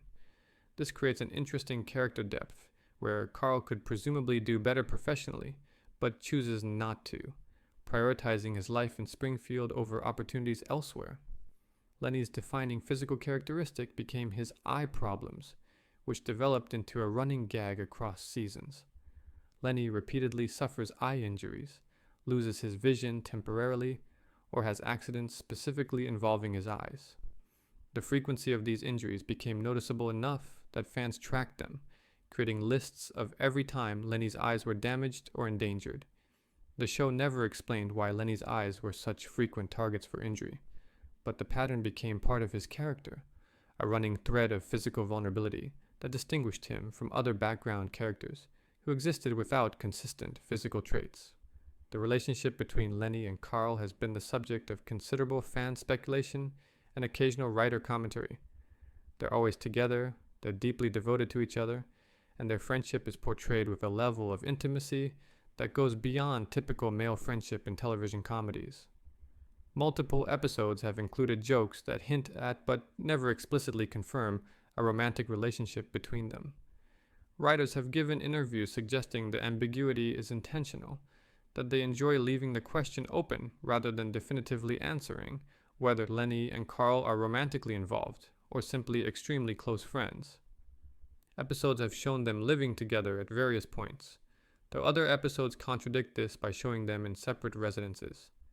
They vacation together, make major life decisions together, and consistently prioritize their relationship with each other over relationships with other characters. When Homer plans activities, Lenny and Carl come as a pair. When episodes focus on relationships and loneliness, Lenny and Carl have each other. The show has treated their partnership as one of the most stable and enduring relationships in Springfield, more consistent than many of the married couples. Carl's connection to Iceland emerged in later seasons through multiple episode references. He apparently has Icelandic heritage or connections, speaks Icelandic, and has family or property there. This detail appeared without much explanation and has been used occasionally for plot purposes when the writers needed Carl to have international connections or language skills. The Iceland connection adds unexpected dimension to a character who spent his first decade on the show being defined primarily by his friendship with Lenny and his work at the power plant. Backstory contradictions have accumulated as different writers have needed different things from these characters across hundreds of episodes. Lenny has been shown with different family members, different childhood experiences, and different origin stories depending on what a particular episode required. Carl's education and background have been referenced in contradictory ways, with some episodes treating his master's degree as significant and others ignoring it entirely. These contradictions are typical for long-running shows where continuity takes a backseat to individual episode needs. But they create an interesting situation where dedicated fans can construct multiple different versions of who these characters are based on which episodes they choose to prioritize. The voice actors, Harry Shearer for Lenny and Hank Azaria for Carl, have performed these characters for the entire run of the show. Both actors voiced numerous other characters, but they've maintained consistency with Lenny and Carl across decades, keeping their voices recognizable and distinct despite the characters' relatively limited screen time compared to main cast members. The vocal performances have helped maintain the characters' identities even as their written characteristics have evolved and occasionally contradicted themselves. Episodes focused specifically on Lenny and Carl are rare, but when they happen, they tend to explore the depth of their friendship and the question of what exactly their relationship means. Lenny and Carl's excellent adventure and similar episodes position them as a unit, two people whose lives are so intertwined that separating them for story purposes creates immediate dramatic tension. The show treats their bond as fundamental to Springfield's social structure, a relationship that everyone accepts and respects, without necessarily understanding all its dimensions. The appeal of Lenny and Carl to fans comes partly from their consistency in an inconsistent world. While main characters go through dramatic personality changes and storylines that contradict previous characterization, Lenny and Carl remain reliably themselves. Good-natured, loyal, simple in their wants, but complex in their relationship with each other. They represent stability in Springfield, characters who show up, say their lines, support Homer, or participate in whatever story is being told, and then fade back into the background until needed again. Their status as Homer's friends is interesting because they are better friends to Homer than Homer is to them. They include him in activities, invite him to events, tolerate his behavior, and generally treat him with more patience and kindness than he probably deserves. The dynamic suggests they value Homer's company despite his many flaws, seeing something in him worth maintaining friendship over. This generosity makes them more likable than they would be if they were simply Homer's equals in dysfunction. But Lenny and Carl are just the beginning. Springfield's background characters have entire hidden lives. The Simpsons has created not just a family, but an entire town. Hundreds of named characters populate Springfield, and tracking them all has become its own science. The sheer number of residents who have been given names, voices, and at least minimal characterization is staggering when you actually count them.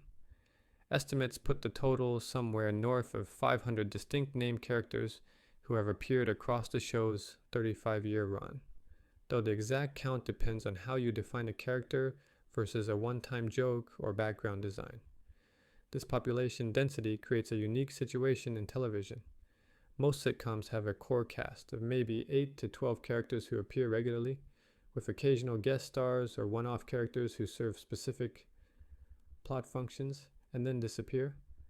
The Simpsons maintains that core family and a dozen or so frequently appearing supporting characters, but surrounding them is this massive population of Springfield residents who have names, relationships, jobs, and histories that have been established across hundreds of episodes. The town feels inhabited in a way that few fictional places achieve, with the sense that everyone you see in the background is a person with their own life, rather than just an animated prop. How writers and animators track all these characters has evolved over the show's run. Early seasons were relatively casual about continuity, with characters appearing and then being forgotten or redesigned when needed again years later. As the show's history deepened and fan attention to detail increased, the production developed more sophisticated methods for maintaining consistency. Character design sheets were created and maintained, documenting exactly how each named character should look from every angle. These sheets became reference materials that animators could consult to ensure that when Bumblebee Man or Gil or Drederick Tatum appeared, they looked like themselves rather than vague approximations. The writing staff maintains databases and reference documents tracking character relationships, jobs, and key facts that have been established in previous episodes. When a writer needs to include a specific Springfield resident in a script, they can check these references to ensure they're not contradicting something that was established 10 years earlier in an episode they don't remember. The system isn't perfect, and contradictions still occur, but it's remarkably sophisticated for a show with this much history. Springfield Elementary School alone contains dozens of named students beyond Bart, Lisa, and the handful who appear regularly like Milhouse and Nelson. Each student has a design, a name, and at least some minimal characterization based on how they've been used across episodes. Some, like Database or Sherry and Terry, have appeared enough times that fans recognize them immediately.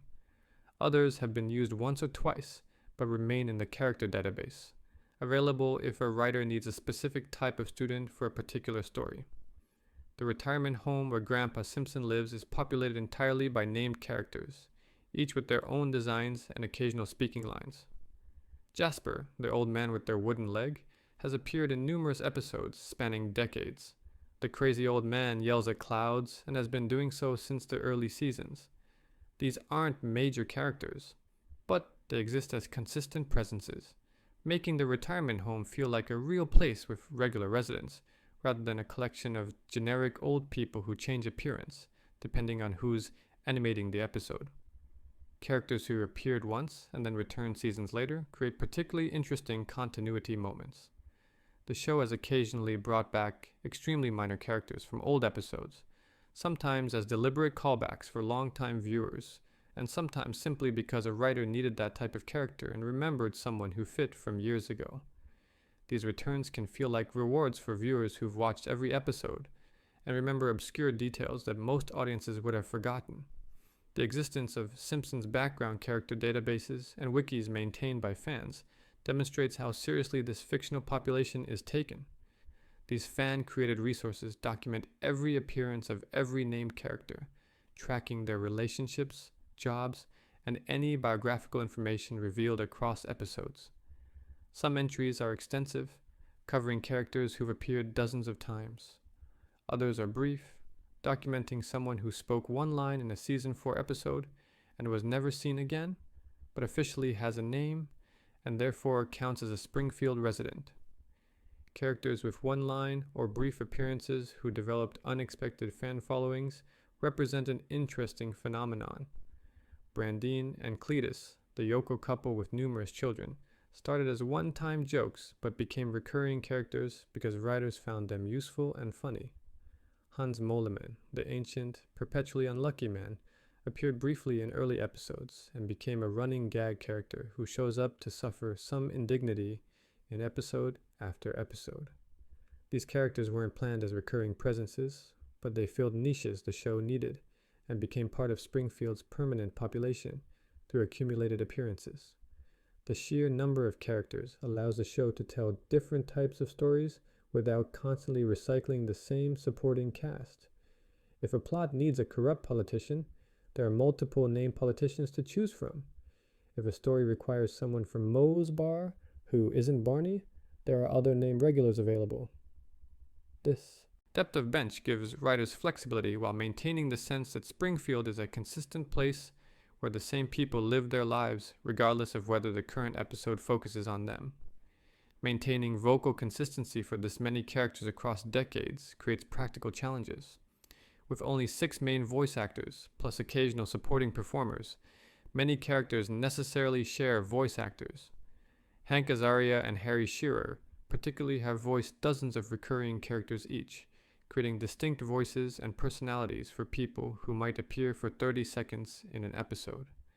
The fact that these vocal performances remain inconsistent across years, that Moe sounds like Moe whether he appears in Season 5 or Season 25, represents remarkable dedication to craft and continuity. The population of Springfield includes every type of person the writers might need for any conceivable story. There are artists, criminals, doctors, lawyers, politicians, athletes, entertainers, business owners, and countless working-class residents. There are recurring groups like the Republican Party members who meet at Mr. Burns's mansion, or the various organized crime figures who occasionally appear. The town has its own micro-celebrity culture with Krusty the Clown, local news personalities, and radio DJs who are famous in Springfield but unknown outside it. Religious diversity is represented through multiple congregations and leaders beyond Reverend Lovejoy's Protestant Church. Rabbi Krostovsky, Father Sean, and other religious figures appear when stories require them. The show has created an entire religious landscape for Springfield where different faiths coexist and occasionally interact, usually for comic purposes, but sometimes with genuine respect for how religion functions in American community life. The mob characters represent another distinct subpopulation. Fat Tony and his associates appear regularly enough that their names, relationships, and business operations are well established. They exist as a parallel power structure to Springfield's official government, with their own hierarchies and rules that the show can use when stories require organized crime elements. The fact that Springfield casually includes an active mafia operation that everyone seems aware of and accepts is part of the show's satirical take on American small-town life. Some of those background characters became unexpectedly central to the show's longest writing, performance, and sophisticated humor that pushed beyond the show's usual boundaries. Bob's first appearance came in the Season 1 episode, The Telltale Head, where he appeared briefly as Krusty the Clown's silent sidekick, a role he shared with Sideshow Mel in that early iteration of Krusty's show. Bob didn't speak in this appearance, serving simply as a visual gag and background element in establishing what Krusty's television program looked like. Nothing about this brief appearance suggested the character would become one of the show's most celebrated recurring villains, demonstrating how characters could evolve far beyond their original modest purposes. Krusty Gets Busted from Season 1 gave Sideshow Bob his first major role and established a template for what the character would become. The episode revealed that Bob had framed Krusty for robbery because he resented being treated as a second-class performer, despite being more cultured and intelligent than his employer. Bob's resentment of low culture, his articulate way of speaking, and his barely concealed contempt for the entertainment he was forced to participate in all emerged in this first spotlight episode. Kelsey Grammer's performance brought unexpected sophistication to what could have been a simple villain role, delivering Bob's lines with theatrical precision and making his cultural pretensions seem genuine rather than purely comic. The character's evolution from simple evil to something more nuanced happened gradually across his many appearances. Early Bob episodes treated him as a straightforward antagonist who wanted revenge on Bart for exposing his frame-up of Krusty. Later episodes added layers, showing Bob's appreciation for high culture, his complicated family relationships, and his genuine capacity for both love and reform, despite repeatedly falling back into his revenge-driven behavior. By his later appearances, Bob had become almost sympathetic, a villain whose motivations made sense even when his actions remained reprehensible. The rake gag originated in Cape Fear, the season 5 episode that parodied the Robert De Niro thriller Cape Fear, while giving Bob one of his most elaborate revenge schemes against Bart and the Simpson family. In the episode's most famous sequence, Bob steps on a series of rakes while attempting to menace the Simpsons, the impact causing him to make pain sounds over and over as he encounters rake after rake. The gag went on far longer than typical Simpsons humor, extending past the point where it should have stopped and becoming funny through sheer repetition and commitment. The sequence lasted nearly a minute, with Bob hitting 9 rakes total, each impact producing the same pained grunt from Grammer. This rake gag became so beloved that later Bob episodes included callbacks and variations on it. The show had discovered that there was something inherently funny about this sophisticated, articulate villain being repeatedly defeated by simple garden implements. The gag worked because of the contrast between Bob's intelligence and the stupidity of his repeated mistakes, and because Grammer committed fully to making each rake impact sound genuine, despite the absurdity. Fans began anticipating rake-related humor whenever Bob appeared, and the show generally delivered some version of it. Bob's family was introduced over multiple episodes, adding unexpected dimension to a character who had been defined primarily by his antagonistic relationship with Bart and the Simpson family. His brother Cecil, voiced by David Hyde Pierce in a deliberate nod to Pierce and Grammer's roles as brothers on Frasier, appeared in Brother from Another Series and revealed that sibling rivalry ran in the family. Cecil had his own resentments about being overshadowed, creating a parallel to Bob's resentment of Krusty. The episode explored how family dynamics and feelings of inadequacy could breed villainy, giving Bob's character psychological depth beyond simple evil. Later episodes introduced Bob's wife Francesca and their son Gino, showing that Bob had managed to build some version of a normal life between his various prison sentences and revenge schemes. The inclusion of a family for Bob created new storytelling possibilities and raised questions about how a criminal genius balanced family life with his obsessive need for revenge. These family episodes treated Bob more sympathetically, showing him as a devoted father and husband who happened to also be a violent criminal, creating uncomfortable comedy from the juxtaposition. Kelsey Grammer's devotion to the character has been remarkable. He has returned to voice Bob across multiple decades, despite being busy with other projects, maintaining consistency in his performance while allowing the character to evolve. Grammer brings theatrical training and experience to the role, delivering Bob's speeches with Shakespearean grandeur that makes even simple dialogue sound elevated.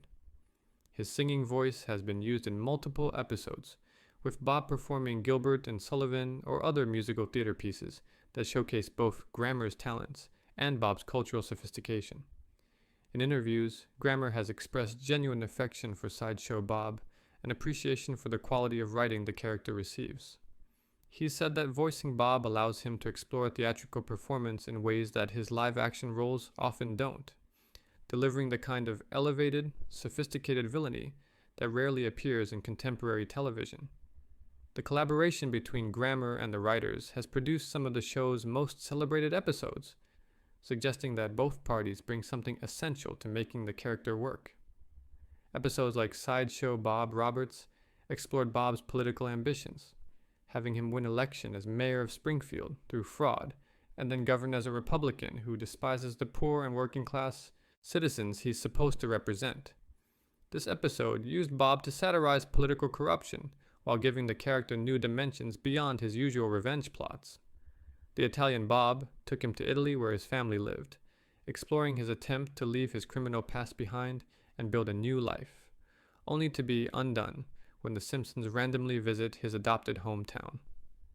Sideshow Bob's Last Gleaming featured Bob stealing a nuclear weapon to force Springfield's television stations off the air, allowing him to express his contempt for low culture through terrorism. The episode balanced Bob's genuine appreciation for high art with recognition that his elitism had curdled into something dangerous and totalitarian.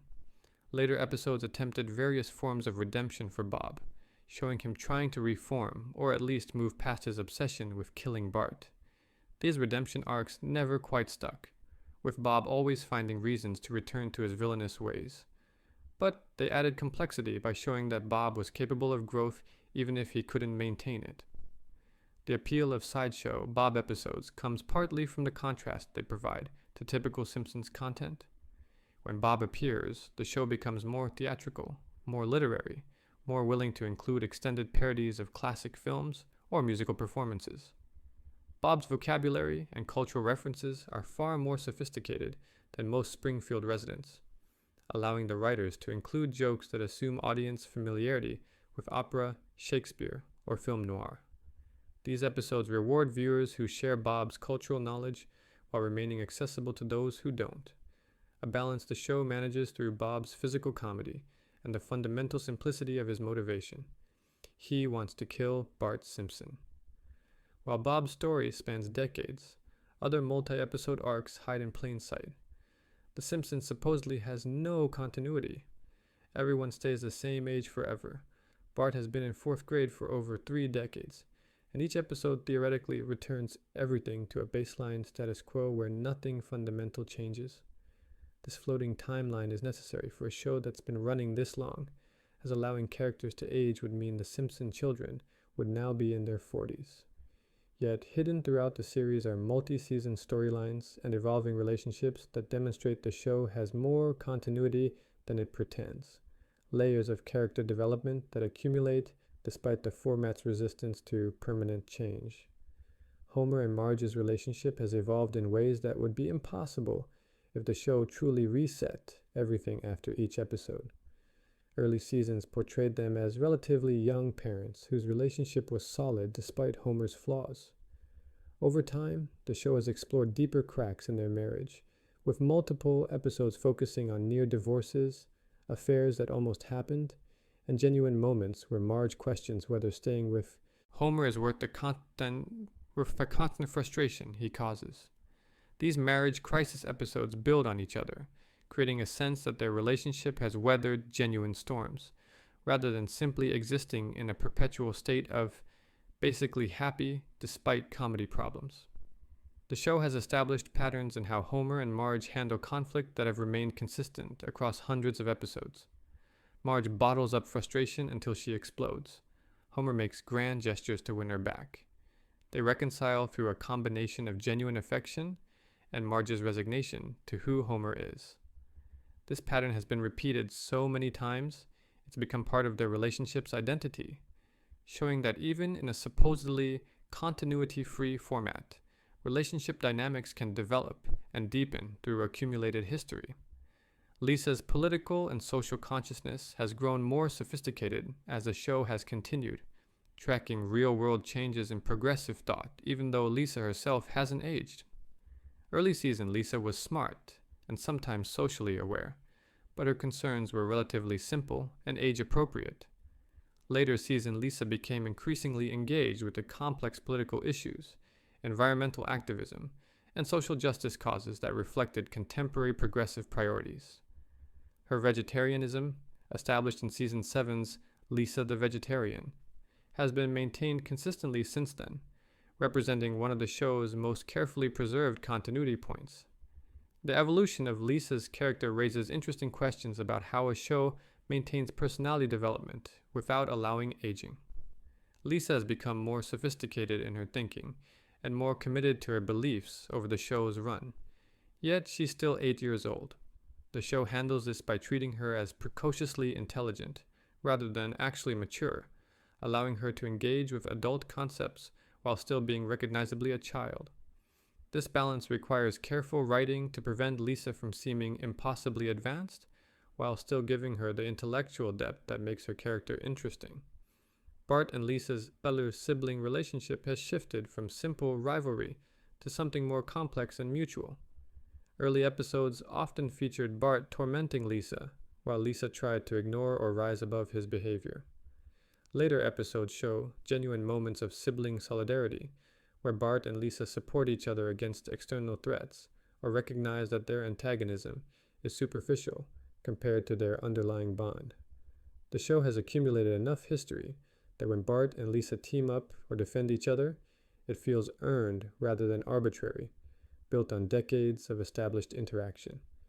Mr. Burns and Smithers' relationship has deepened from a simple boss-assistant dynamic into something far more psychologically complex. Smithers' devotion to Burns, hinted from early episodes to be romantic or at least emotionally dependent, has been explored through multiple episodes that examine why Smithers stays with someone who treats him terribly. Burns's occasional moments of genuine affection or dependency on Smithers create a relationship that's both comedic and oddly moving, showing how long-term proximity can create bonds even between people who seem fundamentally mismatched. Episodes have shown Smithers attempting to leave Burns or find other relationships, always ultimately returning to his position, because his identity has become too intertwined with serving Burns to fully separate. This pattern of attempted independence and inevitable return creates a character arc that spans years, showing psychological complexity in what could have been a one-note joke about an assistant with an unrequited crush on his boss. Moe's suicidal depression has been treated as an ongoing character trait rather than a one-time joke, appearing in dozens of episodes across multiple seasons. Moe attempts suicide, contemplates suicide, or references his desire to die frequently enough that it became part of his character's identity. The show treats this with dark humor rather than genuine psychological realism. But the consistency of Moe's depression creates a through line in his character that makes him more than just a grumpy bartender. His occasional moments of happiness or hope become more meaningful because they're happening to someone whose default state is misery. The show has never resolved Moe's depression or given him lasting happiness, maintaining it as a constant even while other aspects of his character have evolved. This represents a choice to keep Moe in perpetual suffering for comedic purposes, which is somewhat dark when examined closely, but has become so embedded in his character that episodes where Moe is genuinely happy feel wrong and usually end with him returning to misery. Apu's character development before the controversy that led to his removal showed how background characters could accumulate surprising depth. Episodes explored his arranged marriage to Manjula, the difficulties conceiving, the eventual birth of octuplets, and the strain that parenting placed on their relationship. These storylines built on each other across seasons, creating an ongoing narrative about immigration, family, and identity that was unusually sophisticated for what started as a supporting character, defined primarily by running a convenience store. Barney Gumbel's sobriety arc represents one of the show's most committed, long-term character developments. After being defined for years as Springfield's town drunk, Barney got sober in the season 11 episode, Days of Wine and Dozes, and remained sober for multiple seasons afterward. The show changed how Barney was used in episodes, acknowledging that a sober Barney was a different character who couldn't participate in the same jokes that drunk Barney enabled. Eventually, Barney relapsed, returning to his drunk characterization, but the show had maintained his sobriety long enough that it felt like a genuine character arc rather than a one-episode gag. The challenge of balancing continuity with episodic reset has forced the writers to develop sophisticated approaches to character consistency.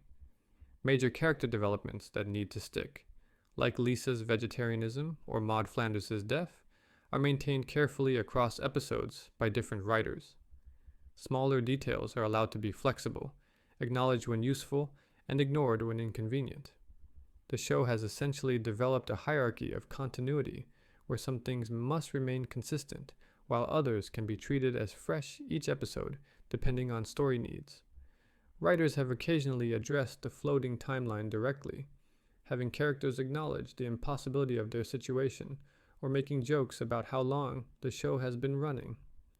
These meta moments release some of the tension created by maintaining continuity in a format that resists it, allowing the show to wink at the audience about the inherent absurdity of what they're doing while still committing to character consistency when it matters. That careful continuity also applies to the show's most reliable structure, the couch gag. What started as a simple trick to adjust episode length has become a showcase for animation's biggest names and wildest experiments. The couch gag, that brief sequence at the end of the opening credits where the Simpson family runs to their couch and something unexpected happens, was originally created for purely practical reasons. Animated episodes run slightly different lengths depending on how much dialogue and action they contain, and the opening sequence needed to be flexible enough to accommodate these variations without requiring networks to adjust commercial break timing for every episode. The solution was to create a modular opening where most elements stayed the same, but the couch arrival could be extended or shortened as needed. A simple couch gag where the family just sits down normally might run 5 seconds. A more elaborate one could stretch to 30 seconds or longer, providing the buffer needed to bring episodes to their required runtime. This practical constraint created an opportunity for creativity, giving animators and writers a space where they could experiment without affecting the main episode's story or structure. Early couch gags were simple variations on the basic concept. The family would run to the couch and find it missing, or sit down and have the couch collapse, or discover someone already sitting there. These variations were functional rather than ambitious, achieving their timing goals while adding minor visual interest to the opening. The gags were produced by the same animation teams working on the episodes themselves, using similar styles and production methods, making them feel like natural extensions of the show's regular content.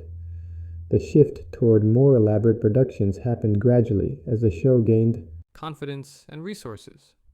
Couch gags started lasting longer, incorporating more complex animation and becoming destinations rather than just functional time fillers. Writers and animators began proposing couch gag concepts that went far beyond simple sight gags, treating the opening as a space for experimentation that could be completely disconnected from the episode that followed. This creative freedom was appealing because there were no plot constraints. A couch gag could be as weird, abstract, or technically ambitious as the creators wanted without worrying about serving story or character development. The involvement of guest animators elevated couch gags from clever production tricks to legitimate art pieces. Banksy, the anonymous British street artist, created a controversial couch gag that showed a dystopian animation sweatshop where workers created Simpsons merchandise under oppressive conditions. The sequence was dark, political, and completely unlike anything the show had done before. Fox reportedly tried to get portions removed, but the producers fought to keep Banksy's vision intact, understanding that the controversy and artistic credibility the sequence generated was worth any discomfort it caused the network. Guillermo del Toro, the filmmaker known for dark fantasy films like Pan's Labyrinth and The Shape of Water, created a couch gag filled with horror imagery and references to his films. The Simpson family traveled through a nightmare landscape populated by monsters and grotesque creatures before finally reaching their couch. The sequence showcased Del Toro's distinctive visual style while remaining playful enough to fit the show's tone, demonstrating how guest creators could bring their sensibilities to the Simpsons format without compromising what made either the guest or the show interesting. Don Hertzfeldt's contribution became legendary among animation fans. His deliberately crude stick figure style and surreal, existential humor created a couch gag that felt completely alien to the Simpsons aesthetic. The sequence showed the Simpsons characters degrading and mutating across time periods, with future versions becoming increasingly distorted and incomprehensible. Hertzfeldt's couch gag was simultaneously hilarious, disturbing, and technically brilliant, proving that the format could accommodate experimental animation that pushed far beyond commercial television's usual boundaries. These guest animator sequences generated substantial media coverage and critical discussion, raising The Simpsons' profile among art and animation communities who might not typically pay attention to a long-running network sitcom. The show became known for giving creative freedom to respected artists, creating cultural cachet that benefited both the guest creators and The Simpsons itself. This relationship between mainstream television and avant-garde animation was unusual and demonstrated the show's willingness to take risks with its format even after decades on the air. The most memorable couch gags often combine technical ambition with clever concepts. A gag animated entirely in the style of anime gave the Simpson family exaggerated manga features and over-the-top action sequences. Another recreated the family in claymation, requiring entirely different production methods than the show's usual animation. A live-action sequence featured real furniture and a real couch with animated Simpsons characters composited into the scene, blending production techniques in ways the show rarely attempted in regular episodes. Some couch gags achieved remarkable length, extending well past the usual 30-second maximum into sequences that ran 2 or 3 minutes. These extended gags effectively became short films embedded in episodes, complete productions that could stand alone as entertainment separate from whatever episode they introduced. The longest couch gags required careful coordination with episode timing, as dedicating 3 minutes to the opening left less time for the actual story. But the production team considered the trade-off worthwhile when the couch gag justified the time investment. The production process for couch gags evolved to be separate from regular episode production, allowing different teams to work on them independently. This separation gave creators more freedom and allowed for different animation techniques without disrupting the main episode workflow. A couch gag could be in production for months, while the episode it would eventually introduce was still being written and animated, creating a strange situation where elaborate opening sequences existed before anyone knew what episode they would precede. The sheer number of couch gags produced over 35 seasons creates a substantial body of work. With over 700 episodes, each needing at least one couch gag, and many using unique ones rather than repeating. The total count of distinct couch gags likely exceeds 500 separate sequences. This represents a massive anthology of short-form animation created for one specific purpose, but collectively forming something like an animation festival spread across decades of television. Fan communities have cataloged and ranked couch gags, creating databases that document every variation and tracking which ones are most beloved or most frequently discussed. Some gags that seemed minor when they originally aired have become favorites through repeated viewings and internet circulation, while others that required extensive production resources have been largely forgotten. The unpredictable nature of which gags resonate with audiences makes the couch gag format particularly interesting, as there's no reliable formula for creating a memorable one. The couch gag's evolution from functional time filler to experimental art showcase demonstrates how creative constraints can generate innovation. What began as a solution to a technical problem became one of the show's most distinctive features, space where the format's rules could be suspended and pure creativity could flourish without needing to serve plot, character, or commercial requirements. The opening seconds of each episode became a canvas for animation experiments that pushed boundaries while maintaining connection to the show that housed them. Now let's descend into the abyss of Simpsons lore. Be sure to subscribe before we explore the deepest cuts, starting with a mathematical mystery that took decades to solve. The Simpsons writing room has included several mathematicians with advanced degrees, and they've been hiding legitimate mathematical theorems and puzzles in episodes for decades. This isn't casual math or simple arithmetic worked into dialogue for plot purposes. These are actual, sophisticated mathematical concepts, sometimes at PhD level, embedded into background details, throwaway lines, and visual gags that most viewers never notice or understand.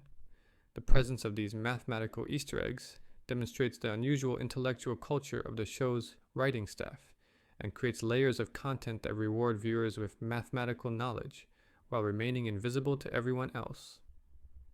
David S. Cohen and Ken Keeler both hold PhDs in mathematics and worked on The Simpsons during its peak years before moving to Futurama, where they continued incorporating mathematical jokes and concepts. Cohen earned his doctorate from UC Berkeley with a dissertation on computational geometry and robotics. Keeler completed his PhD at Harvard in applied mathematics, focusing on nonlinear dynamics. These weren't people with casual interest in math who happened to write comedy. They were serious mathematicians who chose entertainment careers and brought their mathematical expertise into their comedy writing. The mathematical sophistication these writers brought to The Simpsons appeared in ways that casual viewers would never notice. Background details like equations on blackboards, numbers on signs, or calculations mentioned in dialogue contained legitimate mathematical concepts rather than random symbols arranged to look smart. A professor character might be shown working on an actual unsolved problem in mathematics. A joke that seemed like simple wordplay might contain a reference to number theory that only someone with mathematical training would recognize. Treehouse of Horror 6 includes a segment where Homer enters a three-dimensional world, and the backgrounds of this world are filled with mathematical equations, including references to Euler's equation and other fundamental mathematical concepts. These equations weren't just decoration. They were chosen specifically by mathematically literate writers who wanted to fill the three-dimensional space with the real mathematics rather than fake symbols. Most viewers enjoyed the segment for its visual novelty, without ever reading or understanding the equations visible on screen. Fermat's last theorem, one of mathematics' most famous problems, appears in Treehouse of Horror 6 as a counterexample displayed on a blackboard.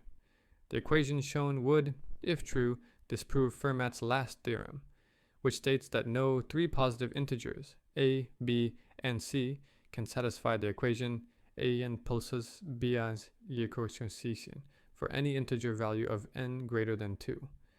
The equation shown in the episode appears to violate this theorem, but actually doesn't when you calculate it precisely enough. A standard calculator would show it working, but the numbers were chosen such that with enough decimal places, they don't quite match, preserving Fermat's last theorem while creating a joke for mathematicians about near misses.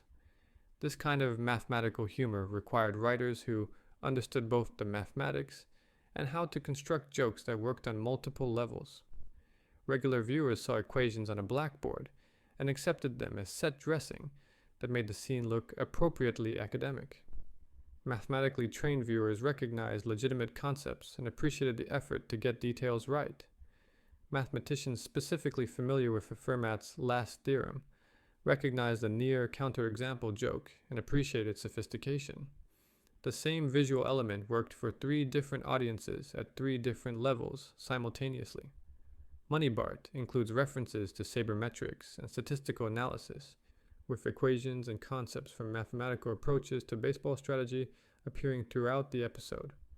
The writers consulted with actual statisticians to ensure the mathematical content was accurate, creating jokes that required understanding both baseball and statistics to fully appreciate.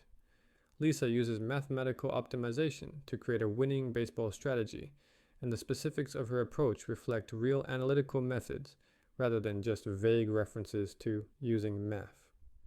The P versus NP problem, one of the most important unsolved questions in computer science and mathematics, appears as background detail in Homer 3. This problem asks whether every problem whose solution can be quickly verified can also be quickly solved with implications for cryptography, optimization, and fundamental questions about computation. Having this appear in a Simpsons episode demonstrates the writer's commitment to including actual cutting-edge mathematical concepts, rather than just equations that look impressive to non-mathematicians. Perfect numbers, which are positive integers equal to the sum of their proper divisors, appear in multiple episodes as background gags or throwaway references. The number 28 is a perfect number because its divisors, 1, 2, 4, 7, 14, sum to 28. References to perfect numbers and other number theory concepts scattered throughout episodes create an ongoing mathematical subtext that most viewers completely miss while mathematicians notice and appreciate. Simon Singh wrote a book called The Simpsons and Their Mathematical Secrets. documenting the mathematical content hidden in episodes and profiling the mathematically trained writers who created it. The book reveals just how extensive the mathematical Easter eggs are, cataloging dozens of examples across hundreds of episodes and explaining the mathematical concepts involved in accessible terms. Singh's book brought mainstream attention to this aspect of the show that had previously been noticed mainly by mathematicians watching the show with unusual attention to background details. The book discusses how mathematical writers approach their work, seeing the inclusion of sophisticated mathematics as a way to add depth and reward attentive viewers without detracting from the comedy for everyone else. They weren't trying to teach mathematics or make the show educational in an obvious way. They were simply including details that amused them personally and might amuse others with similar backgrounds, creating inside jokes for a very specific subset of the audience. The mathematical content varies from accessible concepts that educated viewers might recognize to highly specialized references that require graduate-level mathematics to understand. This range means that almost anyone with mathematical training will find something at their level, whether it's basic geometry, calculus, number theory, or abstract algebra. The show essentially contains a spectrum of mathematical jokes and references ranging from simple to extraordinarily sophisticated. Episodes have featured characters solving mathematical problems that are actually correctly solved, using methods that work rather than just making up mathematical sounding dialogue. When Lisa helps someone with math homework or Homer needs to calculate something for work, the mathematics shown is often legitimate and correctly executed, even though most viewers never check whether the equations are real or just made up for visual effect. This attention to detail demonstrates respect for viewers who do check and care about accuracy. Why mathematicians love The Simpsons extends beyond just the mathematical content. The show's logical structure, its systematic approach to joke construction, and its willingness to include complex references that reward close attention all appeal to minds trained in mathematical thinking. Mathematics is about finding patterns, making connections, and appreciating elegant solutions to problems. And The Simpsons at its best exhibited those same qualities in its comedy writing. The inclusion of legitimate mathematics also validated mathematical culture in mainstream entertainment. Mathematicians and scientists often feel that popular media either ignores their fields or represents them inaccurately, using fake equations and meaningless technical dialogue. The Simpsons demonstrated that it was possible to include real mathematical content in mass entertainment without making the show inaccessible or off-putting to general audiences. The mathematics was there for those who wanted to find it, but its presence didn't interfere with everyone else's enjoyment. Educational use of these mathematical references has become common, with teachers using Simpsons clips to introduce concepts or demonstrate real-world applications of mathematics. The show never intended to be educational television, but the mathematical literacy of its writing staff created content that educators found valuable for engaging students who might not realize mathematics could appear in entertainment they already enjoyed. The continuing inclusion of mathematical content in later seasons, even after some of the original mathematically trained writers moved to other projects, demonstrates that the culture they established became part of the show's identity. New writers were apparently encouraged to include mathematical details when appropriate, maintaining the tradition of sophisticated mathematical Easter eggs that rewarded attentive viewers with appropriate backgrounds. While mathematicians hid equations, the show also embedded predictions that seemed to anticipate the future. The internet loves claiming The Simpsons predicted the future. Some examples are coincidence, some are observant satire, and some are more interesting than either explanation suggests. The show's longevity and its practice of satirizing contemporary trends have created numerous instances where episodes from years or decades ago seem to have anticipated events that later came true. These apparent predictions have become part of The Simpsons mythology, with compilations of times The Simpsons predicted the future, circulating widely online and generating millions of views. Separating actual foresight from pattern recognition and confirmation bias requires examining specific examples and understanding how satire works. The most famous supposed prediction involves Donald Trump becoming president. A 2000 episode called Bart to the Future showed Lisa as president, inheriting a budget crisis from President Trump. This episode is frequently cited as proof that The Simpsons predicted Trump's presidency 16 years before it happened. The reality is more complicated and less mystical than it appears. Trump had been discussing presidential runs since the 1980s, had flirted with Reform Party candidacy in 2000 truths, and was a constant presence in American media as a symbol of wealthy excess and political ambition. The writers weren't predicting an unlikely future. They were satirizing Trump's well-known political aspirations by imagining the worst-case scenario of him actually winning. The joke in 2000 was that Trump becoming president would be so disastrous that it would leave the country in financial ruin for his successor to deal with. The writers were using Trump as shorthand for incompetent, self-interested leadership, not because they had special insight into 2016 politics, but because Trump had positioned himself as a political figure for years.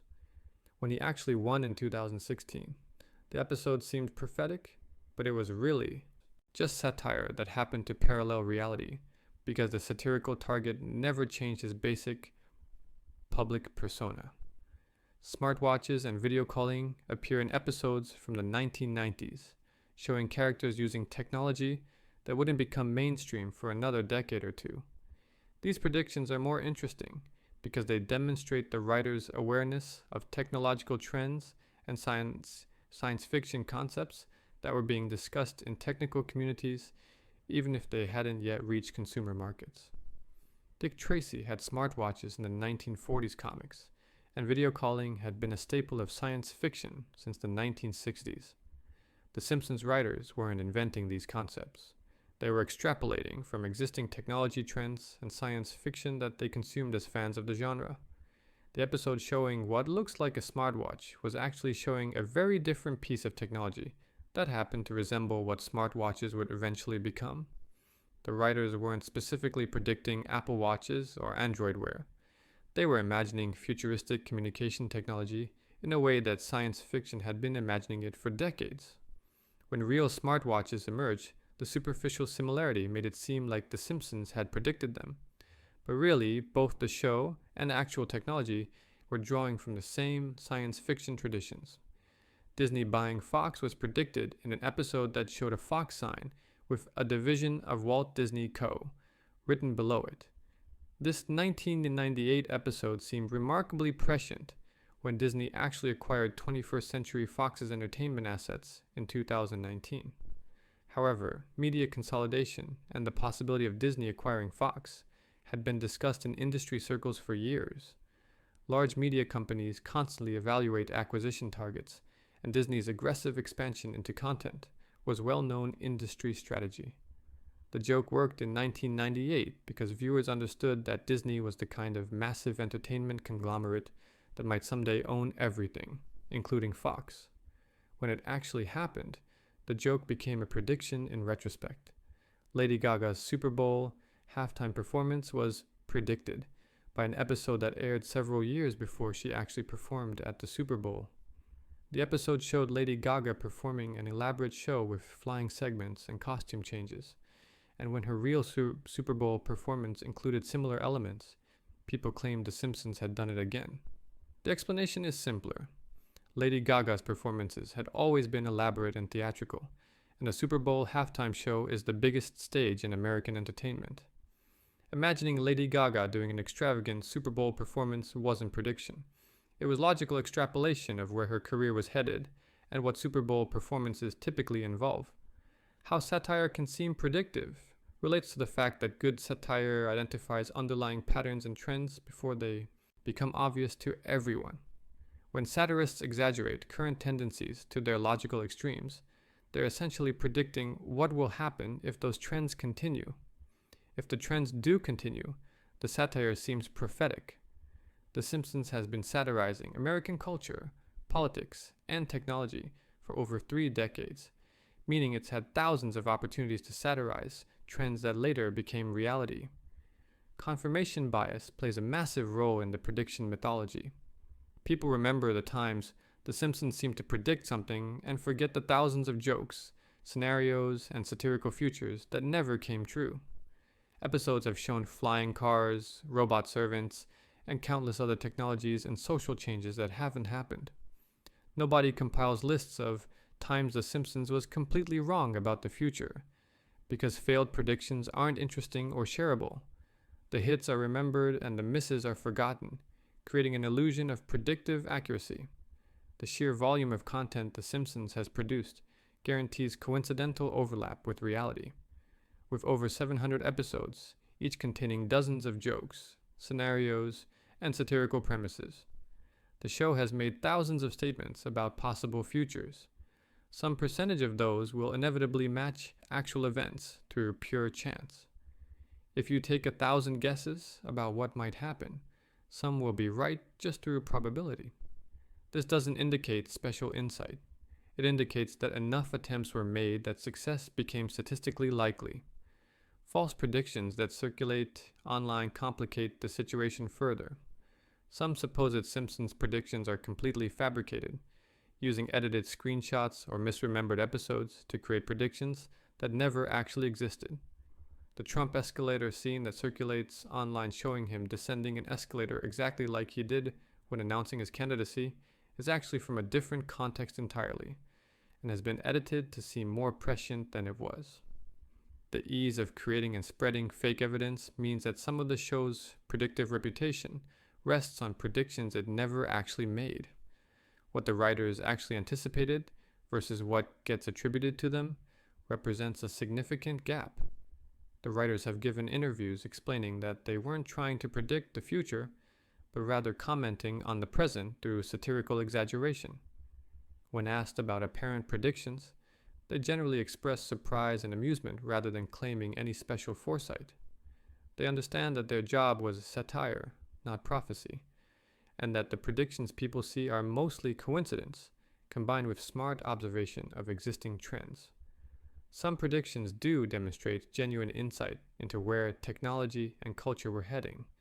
The writers included references to concepts that were being discussed in technical and academic communities, but hadn't yet reached mainstream awareness. Their exposure to science fiction, technology journalism, and academic culture meant they were aware of developments that wouldn't become common knowledge for years. This created moments where the show seemed to predict things, when really it was just reflecting conversations happening in specialized communities that most viewers weren't part of yet. The autocorrect fails and smartphone annoyances that appear in episodes before smartphones were ubiquitous, show writers extrapolating from existing technology frustrations.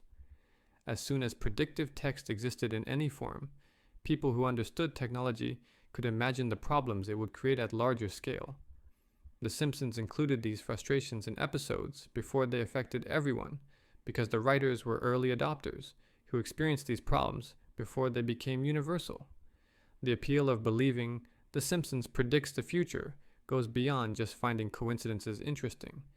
It suggests that the show has special status, that its longevity and cultural importance give it mystical properties of foresight. This appeals to fans who want to believe the show they love is not just entertaining, but somehow magical or prophetic. The prediction narrative also provides endless content for internet articles and videos, creating economic incentive to find and promote examples regardless of how convincing they actually are. Academic analysis of The Simpsons' apparent predictions tends towards skepticism, identifying the cognitive biases and statistical inevitabilities that create the illusion of foresight. Media scholars have written papers examining specific predictions and usually conclude that coincidence and confirmation bias explain most examples better than actual prediction. The few cases that seem genuinely prescient usually involve writers being well informed about technology or cultural trends, rather than having any supernatural insight. Beyond predictions, the show has actual mysteries that have never been officially solved. Some Simpsons mysteries are intentional creative choices. Others are continuity questions that arose from decades of episodes. None have been officially resolved. The show's floating timeline and episodic nature create situations where information contradicts itself, where backstories shift, and where questions are raised but never definitively answered. Some of these mysteries fascinate fans, precisely because they remain open to interpretation. Others frustrate viewers who want consistency and clarity. The writers have occasionally addressed these mysteries in interviews, but often their answers create more questions than they resolve. What happened to Marge's sisters' former loves represents one of the show's quieter mysteries. Patty and Selma have had various romantic interests throughout the series, including some that seemed significant at the time. Episodes have shown them with partners who then disappear without explanation, never to be referenced again. The most notable involves Selma's various marriages and relationships that end off-screen between episodes. She's been married to Lionel Hutz, Troy McClure, Disco Stew in some timelines, and had relationships with others. What happened to these people after their featured episodes remains unclear. Did the marriages end? Did they die? The show simply moves on without addressing their fates. The Jebediah Springfield controversy asks whether the town's founder was actually a murderous pirate named Hans Sprungfeld. The episode Lisa the Iconoclast revealed evidence that Springfield's beloved founder was really a vicious pirate who tried to assassinate George Washington. Lisa discovered this truth, but ultimately chose to keep it secret to preserve the town's happiness and sense of identity. However, the episode ends ambiguously, with Jebediah's confession paper being destroyed, but evidence still existing that he might have been a fraud. The show never definitively confirms or denies the truth, leaving viewers to decide whether they believe Lisa's discovery or prefer the comforting myth. Snowball Fears Death has been depicted multiple different ways across various episodes. The original family cat met various ends, depending on which episode you watch. Some episodes suggest she was run over by a car. Others imply different causes of death. The episode I Do Bot shows a completely different version of events than earlier episodes established. This inconsistency isn't necessarily a mistake, but rather the natural result of a show running for decades, with different writers bringing their own interpretations to past events. The specifics of Snowball Wins Death simply don't matter enough for the writers to maintain strict continuity, so the story shifts based on what works for each particular episode. How did Principal Skinner actually lose his virginity raises questions because different episodes give contradicting accounts. Some episodes suggest he's a virgin, and others show him having had past relationships or encounters. The character's sexual history shifts depending on what joke the writers need in that particular episode. Episodes set in his past show him with various romantic partners, while other episodes treat him as someone who's never had intimate relationships. The contradiction exists because the writers care more about landing jokes than maintaining a consistent timeline for Skinner's personal life. Each episode exists in its own version of continuity, where Skinner's past is whatever serves that story best. Homer's various jobs create continuity problems throughout the entire series. He's been an astronaut, a snowplow driver, a bootlegger, a missionary, a farmer, a truck driver, a food critic, and held dozens of other positions across different episodes. Some of these jobs lasted a single episode before he returned to the nuclear power plant. Others seemed like significant life changes that then disappeared without explanation. The floating timeline means Homer can have elaborate careers in different episodes that technically all happen during the same period of his life. The show doesn't try to explain how he manages to keep his power plant job while simultaneously pursuing all these other ventures. It simply resets each episode to whatever configuration serves that story. Maggie's real first word controversy stems from multiple episodes, claiming to show her first word. The episode Lisa's First Word ended with Maggie saying "Daddy" when no one else was listening. This seemed like a definitive moment establishing her first word. However, later episodes have shown Maggie saying different words, or have characters claiming to have heard her first words in different contexts. The episode Four Great Women and a Manicure shows an alternate take on Maggie's development. The show can't seem to decide whether Maggie has spoken, what she said, and who heard it. Each touching moment with Maggie speaking gets undermined by the next episode that treats her as completely nonverbal. Who shot? Mr. Burns' resolution contains holes that fans have debated since the episode aired. The two-part episode ending Season 6 and opening Season 7 that was marketed as an interactive mystery, where viewers could solve who shot Mr. Burns before the answer was revealed. When the resolution episode revealed that Maggie accidentally shot Burns while he was trying to take her candy, some fans felt unsatisfied. The clues don't all point clearly to this conclusion, and several elements suggested in Part 1 don't pay off in Part 2. The DNA evidence, the gun residue, and other forensic details raised in the first part don't fully align with the revealed solution.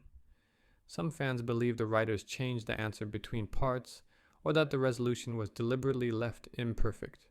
Questions writers refuse to answer include several ongoing mysteries that come up repeatedly in interviews. When fans ask about specific contradictions or unresolved plot points, writers often give non-answers or contradictory responses. Some writers claim not to remember specific episodes or decisions. Others acknowledge the inconsistencies but defend them as necessary for a show with such a long run. The writers don't maintain a series Bible that tracks every detail across all episodes, and different writing teams across different eras approach continuity differently. What seems like a mystery requiring explanation often reflects simple differences in how various writers approach the show's internal logic. The intentional ambiguities serve specific creative purposes. Some mysteries exist because the writers believe that leaving questions unanswered makes the show more interesting and gives fans something to discuss and debate. The ambiguity about Springfield's location isn't a failure to decide. It's a deliberate choice that makes the show more universal. Similarly, some character contradictions exist because the writers prefer keeping options open rather than locking themselves into rigid continuity. The flexibility allows them to use characters in whatever way best serves each particular story, without worrying about whether it contradicts something from 15 years ago. Some questions enhance rather than diminish the show's appeal. The mysteries give long-time fans details to analyze and debate. Online communities have spent years dissecting these contradictions, building theories, and arguing about what the true version of events might be. This engagement extends the show's life beyond just watching episodes. The mysteries create active rather than passive viewership, where fans become investigators, trying to piece together a coherent timeline from contradictory evidence. Whether the writers intended this level of analysis doesn't matter. The mysteries exist, and fans have embraced them as part of the show's texture. While some mysteries are creative choices, others emerge from the show's most controversial era. No Simpsons discussion is more contentious than this question. When did the show stop being good? And is that even a fair question to ask? The debate over The Simpsons' quality decline has consumed fan communities for over 2 decades, generating countless forum threads, YouTube videos, and articles analyzing when the show allegedly jumped the shark. Some fans insist the show has remained consistently excellent throughout its entire run. Others believe it fell off a cliff at a specific point and has never recovered. Most fall somewhere in between, acknowledging changes in style and quality while disagreeing about when those changes happened and how significant they are.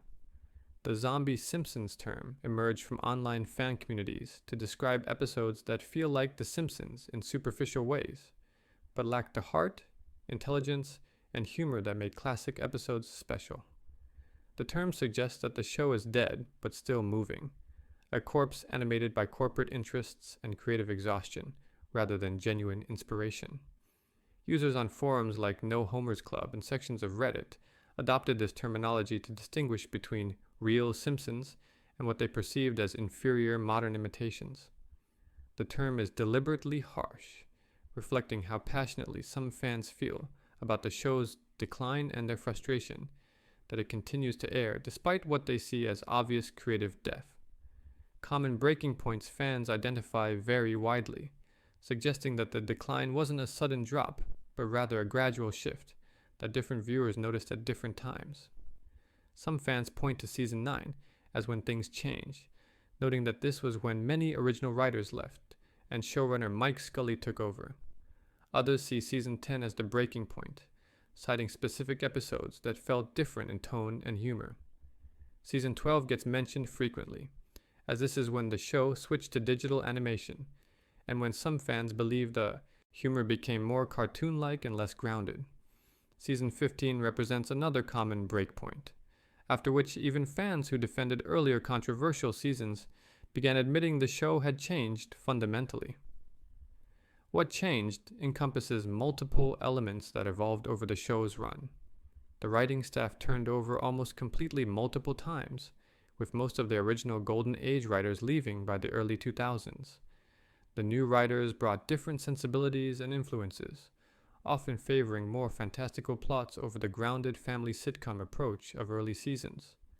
The animation switched from traditional hand-drawn to digital, changing the show's visual texture and allowing for more elaborate, but sometimes less charming visuals. The humor style shifted from character-based comedy rooted in realistic situations to more absurdist, reference-heavy jokes that prioritize spectacle over emotional truth. Guest stars went from being integrated into realistic plots to often being the focus of episodes built around their celebrity rather than story needs. Arguments for each season as the end reflect different priorities and standards among fans. Those who cite Season 9 often value the specific sensibility of the original writing team and see any deviation from that style as decline. They point to episodes like The Principal and the Pauper, which revealed that Principal Skinner was actually an imposter, as evidence that the writers no longer understood or respected the show's established reality. Fans who defend through Season 10 or 12 might accept stylistic changes, while still finding the later episodes funny and engaging. They argue that expecting a show to never evolve is unrealistic, and that later seasons contain plenty of excellent episodes, even if their overall hit rate declined. Those who see Season 15 or later as the breakpoint often focus on animation and pacing, changes that made the show feel fundamentally different from its earlier incarnation. Arguments that the show is still good come from fans who either genuinely enjoy recent episodes or who believe that judging a sitcom by its early peak is unfair. They point to specific recent episodes that demonstrate the show can still produce excellent comedy when everything comes together. These fans often argue that nostalgia biases older viewers toward early seasons they watched during formative years, and that objectively assessing recent episodes without that baggage reveals they're often quite good. Some argue that the show has actually improved in recent seasons after a rough period in the 2010s, with writers finding new approaches that work within the show's current limitations. Modern fan appreciation movements on social media celebrate newer episodes and push back against the zombie Simpsons narrative. Showrunner changes and their impact represent one of the most measurable variables in the show's evolution. Al Jean and Mike Rice ran seasons 3 to 4, widely considered the beginning of the Golden Age. David Merkin ran seasons 5 to 6, maintaining quality while adding slightly more fantastical elements. Bill Oakley and Josh Weinstein ran seasons 7-8, producing some of the most beloved episodes while staying grounded. Mike Scully ran seasons 9 to 12, a controversial period where some fans see the beginning of decline. Al Jean returned as showrunner from season 13 onward, bringing some stability but unable to recapture the earlier magic according to many fans.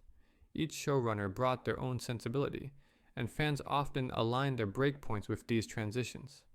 The nostalgia versus quality debate questions whether The Simpsons actually declined, or whether fans simply can't recapture how the show made them feel when they were younger. People who discovered The Simpsons as children or teenagers in the 1990s formed deep emotional connections to those episodes during formative years.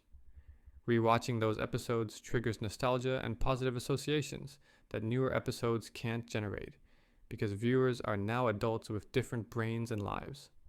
Psychological research shows that people form stronger connections to media consumed during adolescence and young adulthood, a period called the reminiscence bump. This suggests that some of the perceived Golden Age superiority might reflect viewers' personal development rather than objective quality differences. Statistical analysis of episode ratings shows a general downward trend, but not a cliff-like drop. IMDb ratings, Rotten Tomatoes scores, and other aggregated measures indicate that episode quality, as judged by viewers and critics, peaked in the mid-1990s and has gradually declined since, with occasional spikes for particularly good episodes. However, even recent seasons produce episodes rated comparably to middle-tier Golden Age episodes, suggesting the show hasn't become completely terrible, but rather has a lower hit rate. The average episode from season 30 might score 6.510, while the average from season 6 scores 8.510. But both eras produce episodes across a range from mediocre to excellent. The consistency disappeared more than the peak potential. Recent episode critical reception reveals that some newer episodes receive genuine praise from critics and fans who approach them without prejudice. Episodes that focus on character relationships, avoid excessive celebrity worship, and ground their humor in emotional truth can still work effectively. The show occasionally produces episodes that remind longtime fans of what made it special, suggesting that institutional knowledge and talent still exist within the production. These bright spots make the overall decline more frustrating for some fans, who see proof that the show could still be good consistently if different creative choices were made. Quality debates as testament to what the show meant reflect how deeply viewers care about The Simpsons and what it represented to them. People don't debate the quality. Decline of mediocre shows because they don't care enough to analyze them. The fact that fans have spent 20 years arguing about when and how The Simpsons declined demonstrates the show's cultural importance and the powerful connection people formed with it. The debate itself is a form of love, even when it manifests as criticism. Fans want the show to be good because it was once great, and discussing its decline is partly about mourning what was lost, and partly about keeping alive the memory of what made it special. Whether you love new episodes or only watch classics, there's one aspect every fan agrees on: the music. One of the most recognizable theme songs in television history was created in just 2 days by a young composer at the start of his legendary career. The Simpsons theme song is so deeply embedded in popular culture that people who've never watched a full episode can hum it. That piece of music, along with thousands of original compositions and songs created for the show over 35 years, represents an often overlooked aspect of The Simpsons' excellence. The show's musical legacy encompasses not just the theme, but an entire catalog of original songs, orchestral scores, and musical episodes that demonstrate consistent quality, even as other elements evolved. Danny Elfman's commission came about because the show's producers wanted a distinctive theme that would immediately identify the show and set its tone. Elfman had already made a name for himself scoring Tim Burton's films, bringing a quirky, theatrical sensibility to movie music. Producer James L. Brooks approached Elfman about creating something that would capture The Simpsons' satirical yet heartfelt tone. The commission came with a tight deadline since the show was already in production and needed the theme immediately.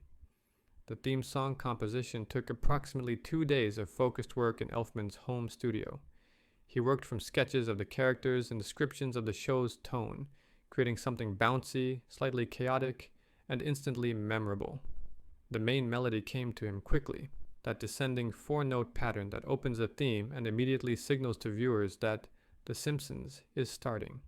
He layered in the playful secondary melodies and the crescendo that accompanies the family's arrival at the couch. The entire piece runs about 90 seconds in its full form, telling a complete musical story from the opening notes through the couch gag ending. Musical variations over time have kept the theme fresh while maintaining its core identity. Different episodes have featured extended versions, shortened versions for longer episodes, and special arrangements for particular occasions.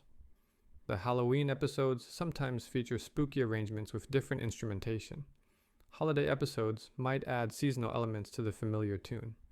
Guest composers have occasionally provided their own interpretations of the theme, ranging from orchestral arrangements to rock versions to completely reimagined takes that barely resemble the original. The theme's structure is strong enough that it remains recognizable even when radically altered, testament to Elfman's compositional skill. Alf Clausen's 27-year tenure as the show's primary composer represents one of television's most impressive musical achievements. From 1990 to 2017, Clausen scored nearly 600 episodes, creating original music that enhanced stories, supported jokes, and occasionally became the focus of musical episodes.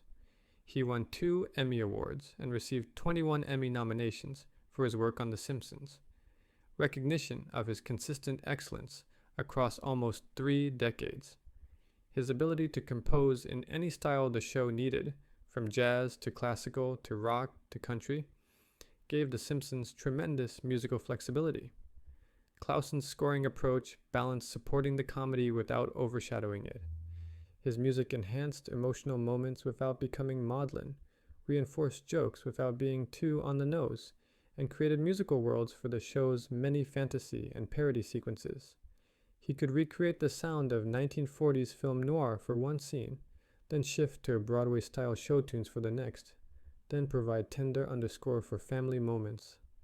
His professionalism and efficiency allowed the show to maintain theatrical quality music on a television production schedule and budget. Musical episodes showcased the show's commitment to original music beyond just scoring. Streetcar Named Marge featured multiple original songs for a musical version of A Streetcar Named Desire, including the show-stopping A Streetcar Named Desire number. Elementary School Musical parodied High School Musical while creating original songs that both mocked and celebrated the musical genre. Yoko Chords included multiple numbers. These episodes required much more musical work than normal episodes, with Clausen composing entire musical scores complete with vocal arrangements and instrumental backing. Guest composer stints have included notable musicians brought in for special episodes or sequences. When the show needed specific styles or wanted to honor particular artists, they sometimes brought in outside composers to supplement Clausen's work. These collaborations added variety and allowed the show to achieve particular sounds that required specialized knowledge. The guest composers typically praised the show's musical ambition and the resources dedicated to creating quality original music. Original songs that became hits include several pieces that transcended the show and became genuine earworms. We Do, the Stonecutters song, from the episode Homer the Great, became a fan favorite, its catchy melody and ridiculous lyrics perfectly capturing the episode's secret society satire. The Monorail song, written by guest star Conan O'Brien, has been performed at concerts and remains one of the show's most beloved musical moments. See My Vest, Mr. Burns' parody of B. Our guest from Beauty and the Beast showcases the show's ability to create perfect parodies that work both as comedy and as legitimate musical compositions. These songs circulate independently of their episodes, introduced to new audiences through YouTube videos and cover versions. Dr. Zaius from the Planet of the Apes musical in A Fish Called Selma demonstrates the show's commitment to creating fully realized musical sequences for what are essentially throwaway jokes. The song plays for less than a minute in the episode, but it's a complete composition with verses, chorus, and bridge, fully orchestrated and performed. The fact that the writers and composers put this much effort into a brief gag shows their dedication to musical excellence. Troy McClure's musical about the Planet of the Apes exists as a complete concept, and the song gives viewers just enough to imagine what the whole show would be like. The Emmy Awards for music include Clausen's wins for Outstanding Music Direction and Outstanding Music Composition for a series, along with numerous nominations across various categories. The show has also received Emmy nominations for individual songs, musical direction, and overall musical achievement. These awards represent rare recognition for television music, since Emmy voters often overlook scoring in favor of more visible categories. The fact that The Simpsons music broke through demonstrates both its quality and its importance to the show's overall success. Why Clausen was replaced in 2017 remains somewhat unclear, though reports suggest budget cuts and a desire to use less original music in favor of library music and simpler scoring. The decision shocked fans and people in the music industry, who viewed Clausen's dismissal as ending an important era of television music. The show could have theoretically continued indefinitely with Clausen scoring new episodes, but production decisions prioritized cost savings over musical continuity. Since 2017, the show has used various composers and approaches to scoring, but many fans and critics note that something has been lost without Clausen's consistent presence. Clausen's legacy extends beyond The Simpsons to influence how television approaches music. His work demonstrated that TV shows could have theatrical quality scores without theatrical budgets, that serialized comedy could benefit from consistent musical identity, and that composers could maintain excellence across hundreds of episodes. His professionalism and versatility set standards that other television composers aspired to match. Even after his departure from the show, his work remains the musical foundation of The Simpsons' identity.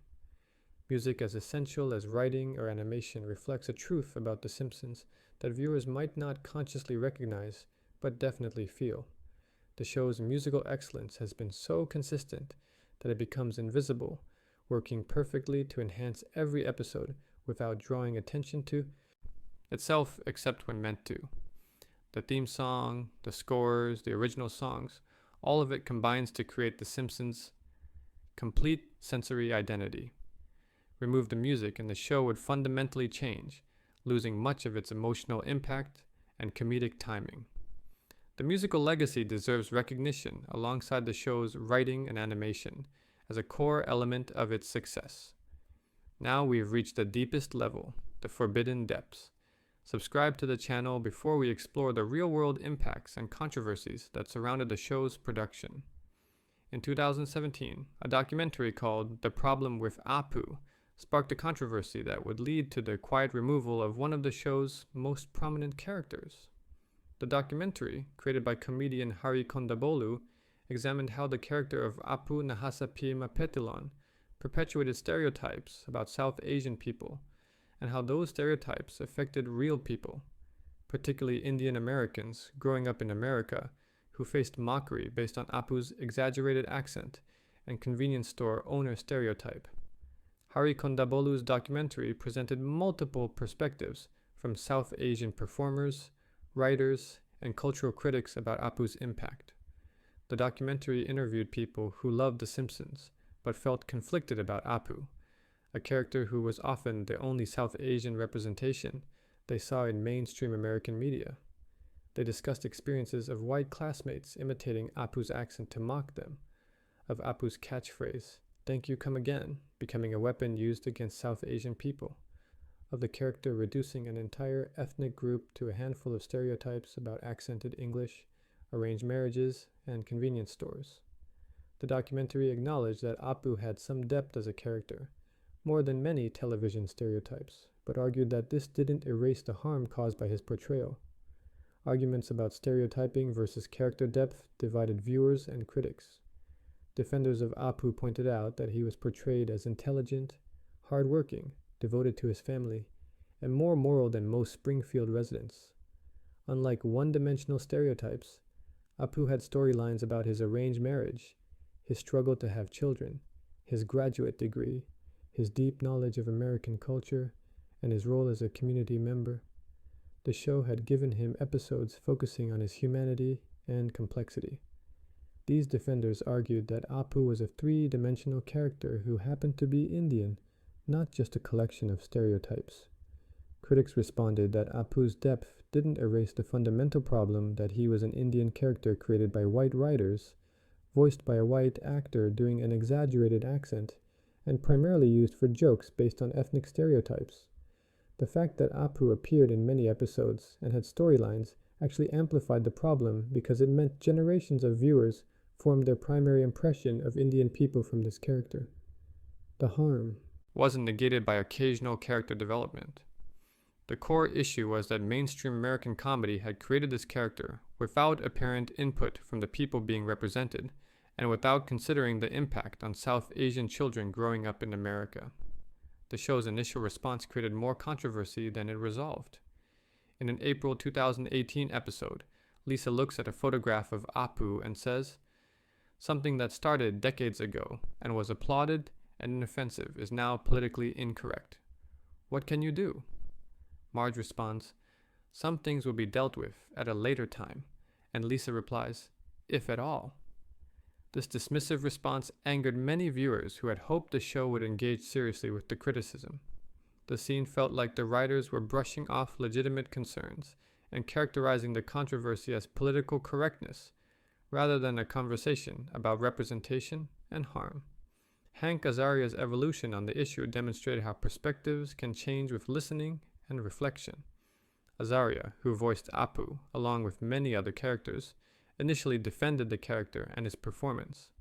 As the conversation continued and he heard more from South Asian people about their experiences, his position shifted. He began giving interviews acknowledging that the documentary raised valid points and that perhaps his performance had caused unintended harm. Eventually, in 2020, Azaria announced he would no longer voice Apu, stating that he wanted to step aside for the character to potentially be recast with a South Asian actor or retired altogether. Apu's disappearance from episodes happened gradually and quietly. After the controversy peaked in 2018, Apu simply appeared less and less frequently in episodes. The show didn't make an announcement about retiring the character or write an episode explaining his absence. He just faded from Springfield's background, occasionally appearing in crowd scenes without speaking, but no longer featured in storylines. This quiet retirement satisfied neither critics who wanted the show to address the issue directly, nor defenders who wanted Apu to continue as before. The character essentially exists in limbo, neither officially retired nor actively used. Broader voice casting conversations emerged from the Apu controversy, extending beyond The Simpsons to television animation generally. The conversation expanded to question why white actors routinely voiced characters of color in animated shows, why actors could voice different races but not genders, and what responsibilities creators have regarding representation. Shows like Big Mouth, Central Park, and Family Guy responded by recasting characters of color with actors who share those characters' races.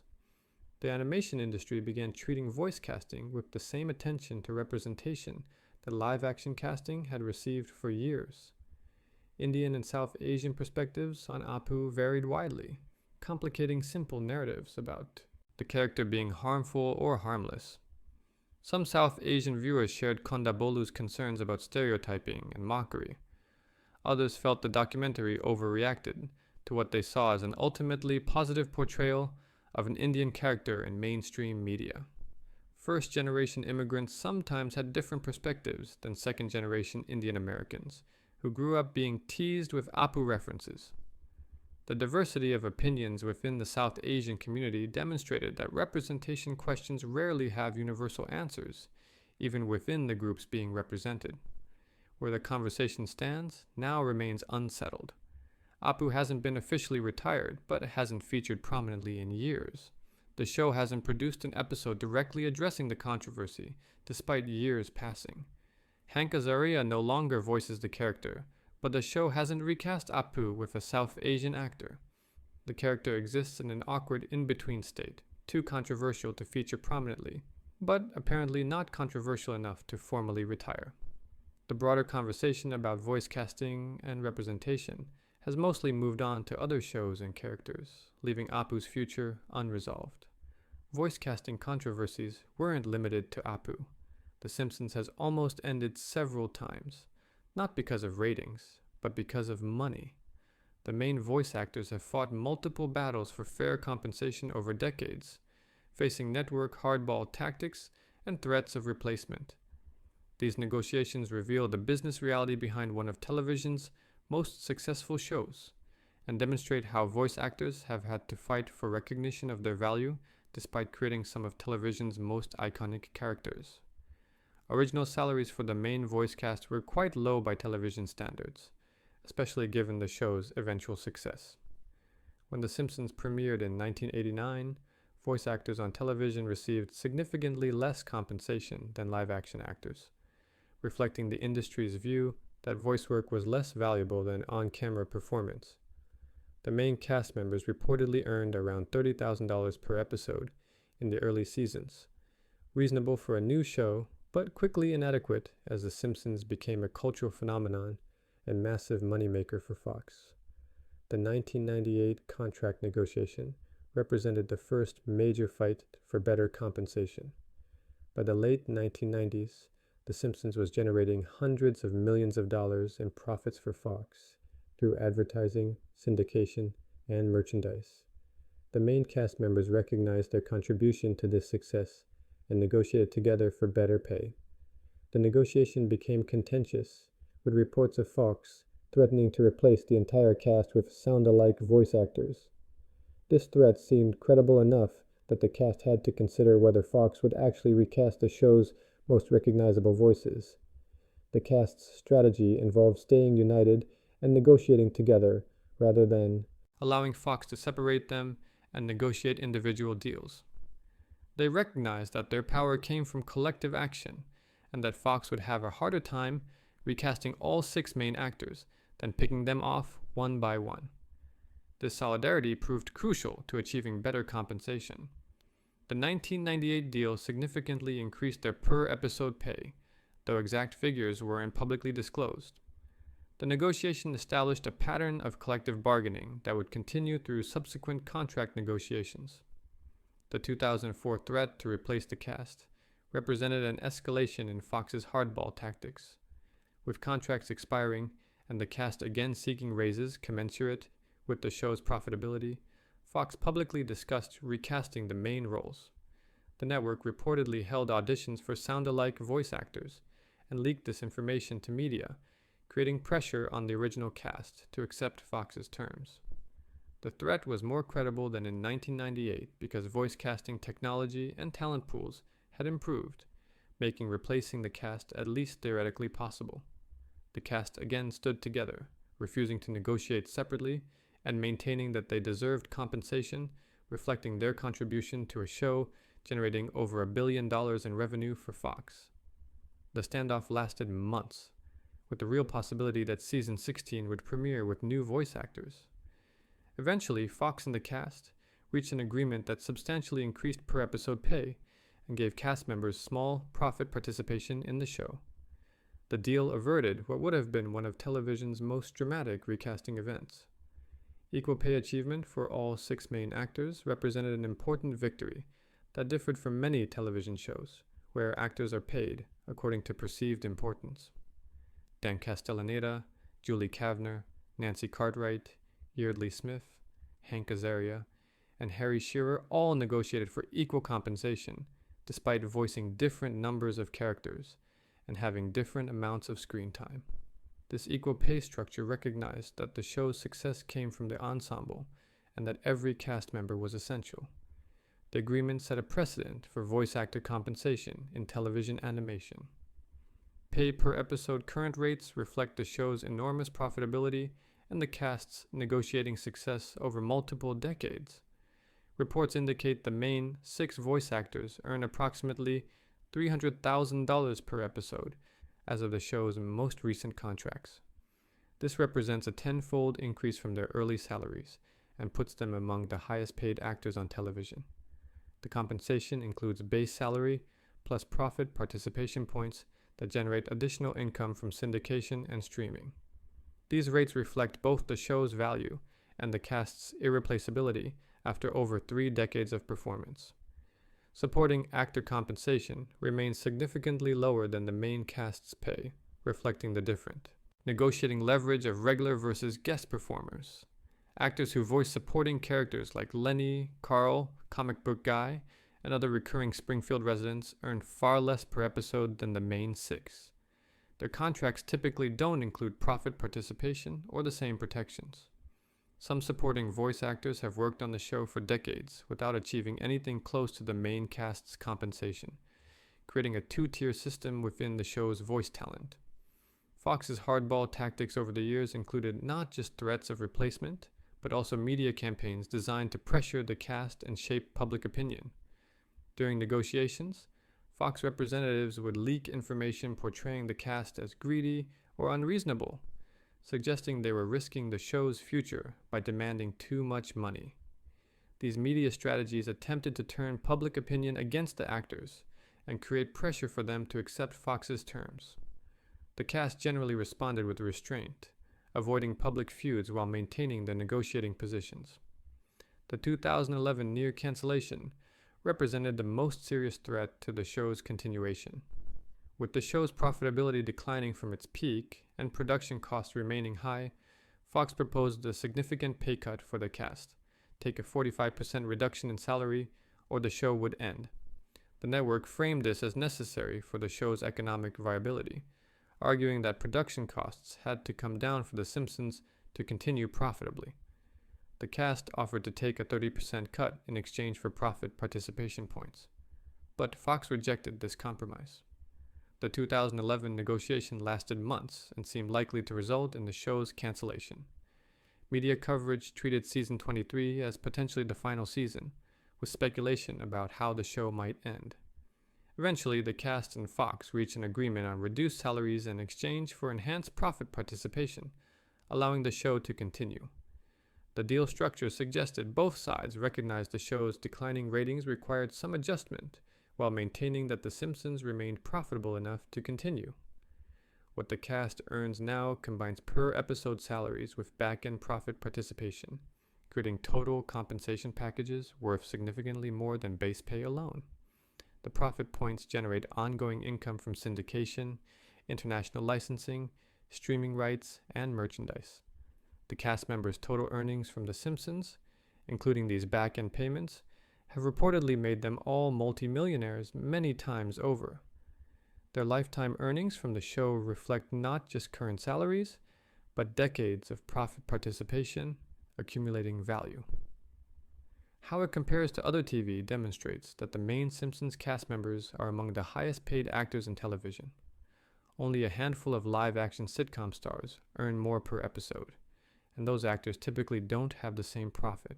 Participation arrangements. Voice actors on other animated shows generally earn far less, even on successful programs. The Simpsons cast's compensation set precedents that benefited voice actors across the industry, demonstrating that animation voice work could be valued similarly to live-action performance. Net worth of cast members reflects both their Simpsons earnings and their other work. Some cast members have done extensive work outside the show, while others have focused primarily on The Simpsons. Nancy Cartwright's net worth reportedly exceeds $80 million, largely from Bart Simpson alone. Dan Castellaneta and Julie Kavner have earned similar amounts despite lower profiles outside the show. Harry Shearer and Hank Azaria have substantial net worths, reflecting both Simpsons' income and extensive other work in film, television, and music. The show has generated generational wealth for performers who started as relatively unknown voice actors. Fair compensation for cultural impact represents a broader principle that the cast's negotiating battles established. The Simpsons generated billions of dollars in revenue over decades, creating enormous value for Fox and its corporate owners. The cast argued that performers who created iconic characters that drove this success deserve significant compensation, not just token payments that ignored their contribution. Their success in these negotiations helped establish that voice actors could and should be compensated at levels reflecting the value they create, not just historical pay scales that undervalued their work. While the main cast fought for pay, the show's success created an empire. The Simpsons isn't just a television show. It's a multi-billion-dollar industry spanning theme parks, merchandise, video games, and media that exists entirely separate from the series itself.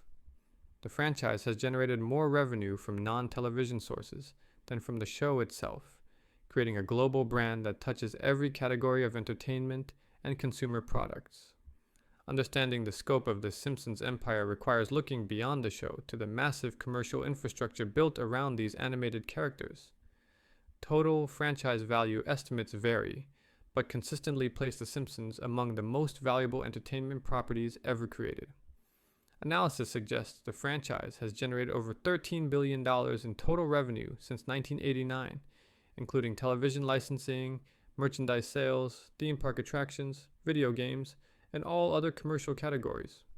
This figure puts The Simpsons alongside Star Wars, Marvel, and other mega franchises in terms of commercial value. The show's longevity and global reach have allowed it to accumulate value across decades in ways that newer properties cannot match. Merchandise categories encompass essentially every consumer product category imaginable. Simpsons branded toys have included action figures, play sets, plushies, board games, puzzles, and collectibles.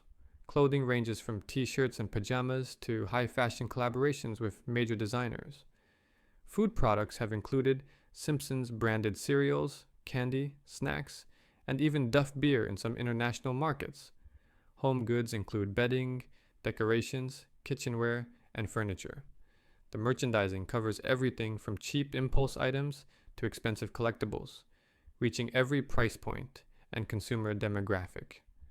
The peak of Simpsons merchandising occurred in the early to mid-1990s, when the show was at its cultural height.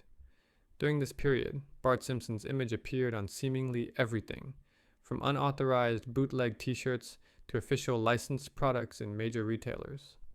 The "don't have a cow, man, and eat my shorts" merchandise phenomenon reached levels where schools banned Simpson shirts for being disrespectful. This merchandise craze generated hundreds of millions of dollars annually and established The Simpsons as a merchandising juggernaut comparable to Disney properties. The Universal Studios rides represent the franchise's theme park footprint, with Simpsons areas at Universal Orlando and Universal Hollywood. The main attraction, the Simpsons ride, replaced the Back to the Future ride in both parks, using motion simulator technology to create an experience where guests join the Simpsons family on a chaotic adventure through Krustyland. The ride combines humor from the show with theme park thrills, featuring original animation and voice work from the cast. The Simpsons areas also include Moe's Tavern, Krusty Burger, and other locations recreated from the show. The Universal theme park partnership reflects the franchise's value and appeal beyond its television audience. Theme park attractions require massive investment and ongoing operational costs, so parks only dedicate space to properties they believe will draw guests and generate revenue. The fact that Universal built major Simpsons areas in both its flagship American parks demonstrates the franchise's enduring appeal. The attractions remain popular years after opening, suggesting that multiple generations of fans visit and enjoy experiencing Springfield in physical form. Video games have included dozens of titles across every gaming platform from the 1990s onward. The Simpsons arcade game from 1991 became a classic beat-em-up that people still play via emulation. The Simpsons Hit and Run, released in 2003, achieved cult classic status for successfully adapting the show's humor and world into a Grand Theft Auto-style open-world game. The Simpsons tapped-out mobile game has generated over $300 million in revenue since its 2012 release, using free-to-play mechanics and regular content updates to maintain player engagement for over a decade. The variety of Simpsons video games spans every genre: arcade action, platformers, racing games, puzzle games, strategy games, and mobile casual games. Quality has varied dramatically, and with some games achieving critical and commercial success, while others were cheap licensed cash-ins.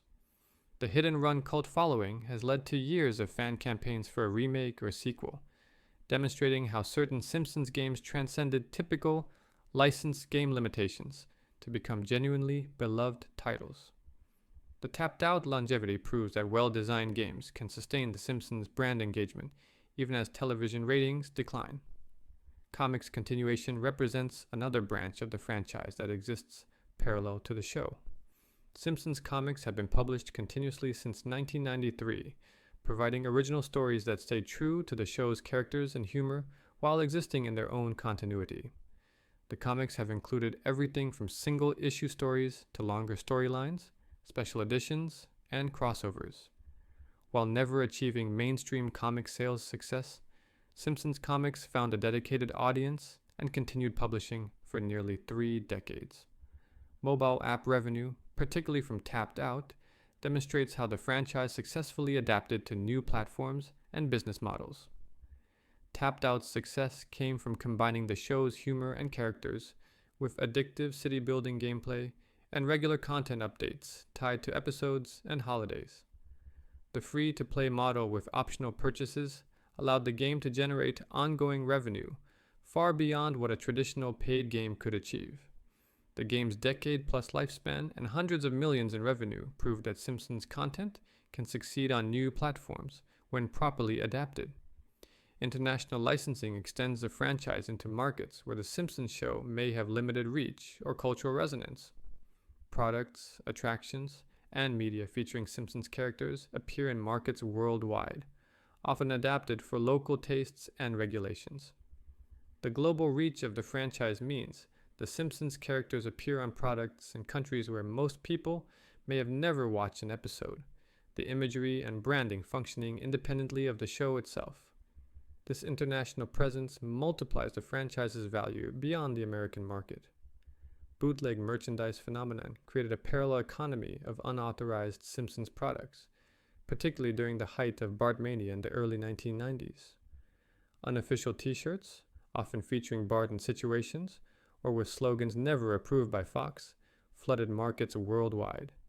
These bootlegs range from low-quality knockoffs to surprisingly well-made unauthorized products.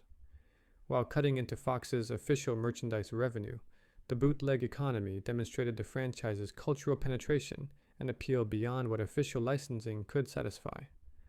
What Matt Groening owns versus Fox involves complex rights negotiations that occurred when the show was created. Groening retained ownership of his original Life in Hell comic characters, but sold the rights to the Simpsons characters to Fox as part of creating the show. This means Groening doesn't own Homer, Bart, or any Simpsons creations despite creating them. He has financial participation in the show's profits through his creator deal, but Fox owns the characters and can use them however they choose. This arrangement is standard for television, but meant Groening couldn't take his most famous creations with him to other projects. Profit-sharing arrangements between Fox, Groening, the cast, and others involved in the show's creation have evolved over decades of negotiations. The original deals gave most profit to Fox, with relatively small points to creators and cast. Subsequent negotiations increased profit participation for key people, recognizing that their ongoing involvement was essential to maintaining the franchise's value. The current arrangement likely gives Fox the majority of revenue, but provides substantial profit shares to Groening, the main cast, current showrunners, and potentially others with negotiated deals. These profit pools generate ongoing income from all revenue sources, not just the television show. That empire was built by a massive production machine that employed thousands. Creating a single Simpsons episode takes 6 to 9 months and involves hundreds of people across multiple countries. Understanding how The Simpsons is actually made reveals the industrial scale behind what viewers experience as 22 minutes of comedy.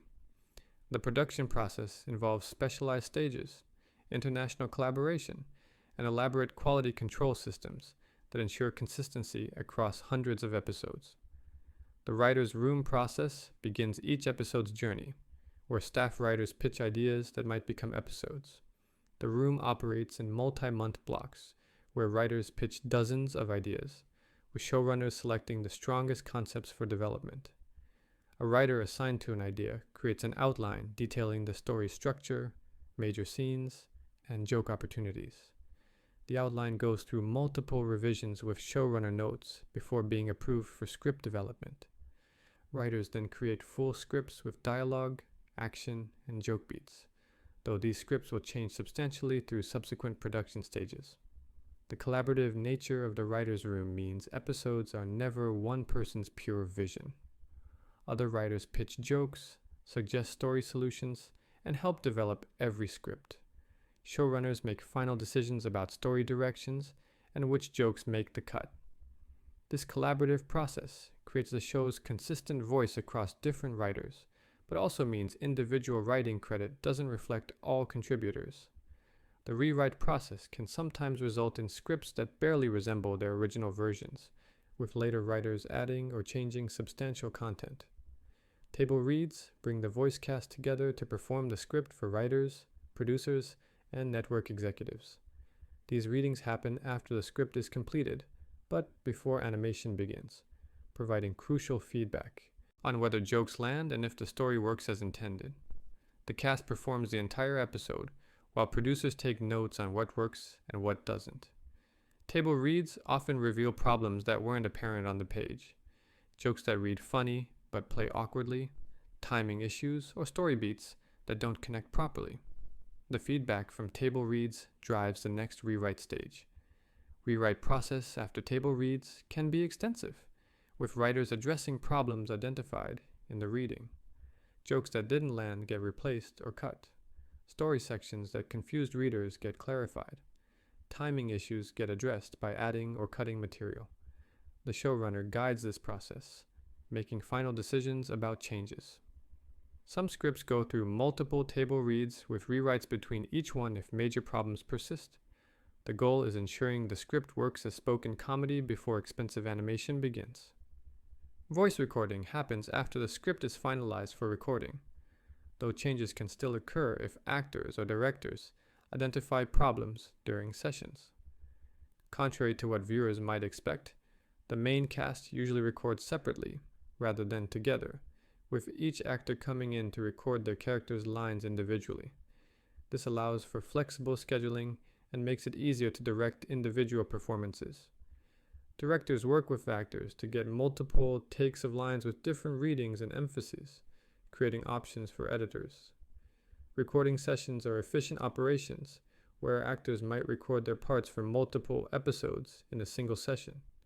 The separate recording process means the actors don't play off each other's performances the way stage actors would. They deliver their lines in isolation, responding to direction rather than scene partners.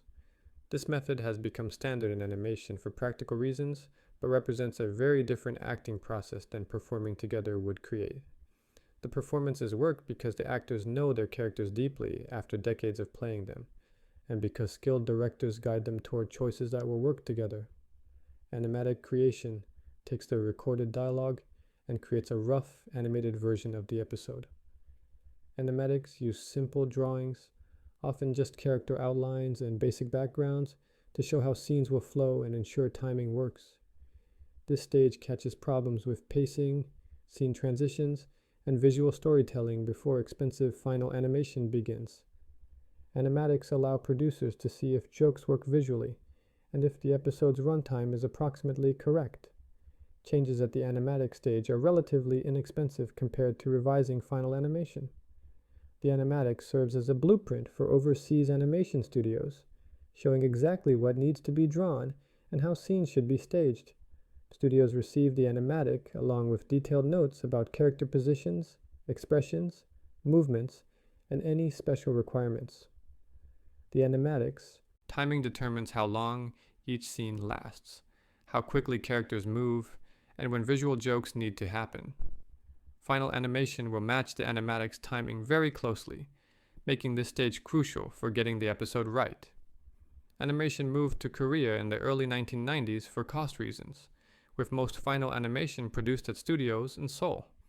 The Korean animation industry developed expertise in American television animation, with studios capable of producing high-quality work at costs far below American union labor rates. The Simpsons uses multiple studios that specialize in different aspects of animation. These studios employ hundreds of artists who draw the thousands of frames needed for each episode. Overseas production timeline requires shipping animatics and instructions to Korea, then waiting weeks for completed animation to return. The physical distance and production time meant traditional animation involved shipping film or digital files internationally, and accepting weeks-long gaps between production stages. Modern digital production has streamlined some of this process, but the basic structure remains. Korean studios do the detailed animation work, while American staff handle writing, voice recording, and post-production. The transition to digital animation in the early 2000s changed the show's visual appearance and production workflow. Traditional hand-drawn animation was scanned and colored digitally starting around season 13, then eventually the drawing process itself moved to digital tablets. Digital animation allowed for more elaborate visual effects, smoother camera moves, and generally cleaner imagery. The change was controversial among some fans who preferred the rougher, more organic look of hand-drawn animation. Digital production also allowed for more complex sequences that would have been prohibitively expensive or time-consuming with traditional methods. Color and effects work happens after animation returns from Korea, with digital artists adding final polish to every frame. This stage includes color correction to ensure consistency, adding special effects like fire or water or magic, creating lighting effects, and ensuring visual quality across all scenes. The digital color and effects pipeline allows for sophisticated visuals that wouldn't be possible with traditional animation methods. This stage can also involve fixing errors or continuity problems that made it through earlier stages. Final sound mix combines the recorded dialogue with music, sound effects, and ambient sound to create the complete audio. Mixers balance levels so dialogue remains clear while music and effects enhance scenes without overwhelming them. This stage also includes adding final sound effects that weren't in earlier versions, like footsteps, door sounds, environmental ambience, and all the small audio details that make scenes feel complete. The mix is crucial to how the episode feels, with proper sound design enhancing comedy timing and emotional moments. Quality control involves multiple review stages where producers check for errors, continuity problems, timing issues, and anything else that needs fixing. Every episode goes through detailed review processes before being finalized. Networks also review episodes for content issues, broadcast standards, and scheduling needs. This quality control can result in last-minute changes if problems are discovered, though major changes become very expensive at late stages. From script to screen timelines span 6 to 9 months under normal production schedules. An episode written in January might air in September or October of the same year. This long timeline means the show can respond quickly to current events, though writers sometimes make reference to upcoming events they know will happen. The production pipeline also means that multiple episodes exist at different stages simultaneously, with some scripts being written while others are recording dialogue while others are being animated.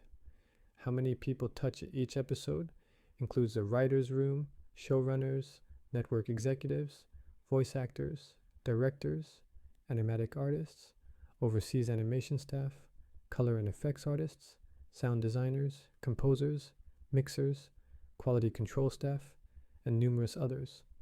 A conservative estimate would be several hundred people contributing to each episode in some capacity. This makes The Simpsons a major employer and a significant creative collaboration involving talents across multiple countries. Cost per episode has varied over the show's run, but estimates for recent seasons suggest approximately $3-5 million per episode when accounting for all costs including production, overhead, and talent payments. The show's costs have increased over time due to cast salary negotiations, rising production costs, and inflation. However, the per-episode cost remains economical for Fox, given the show's profitability through advertising, syndication, and merchandising.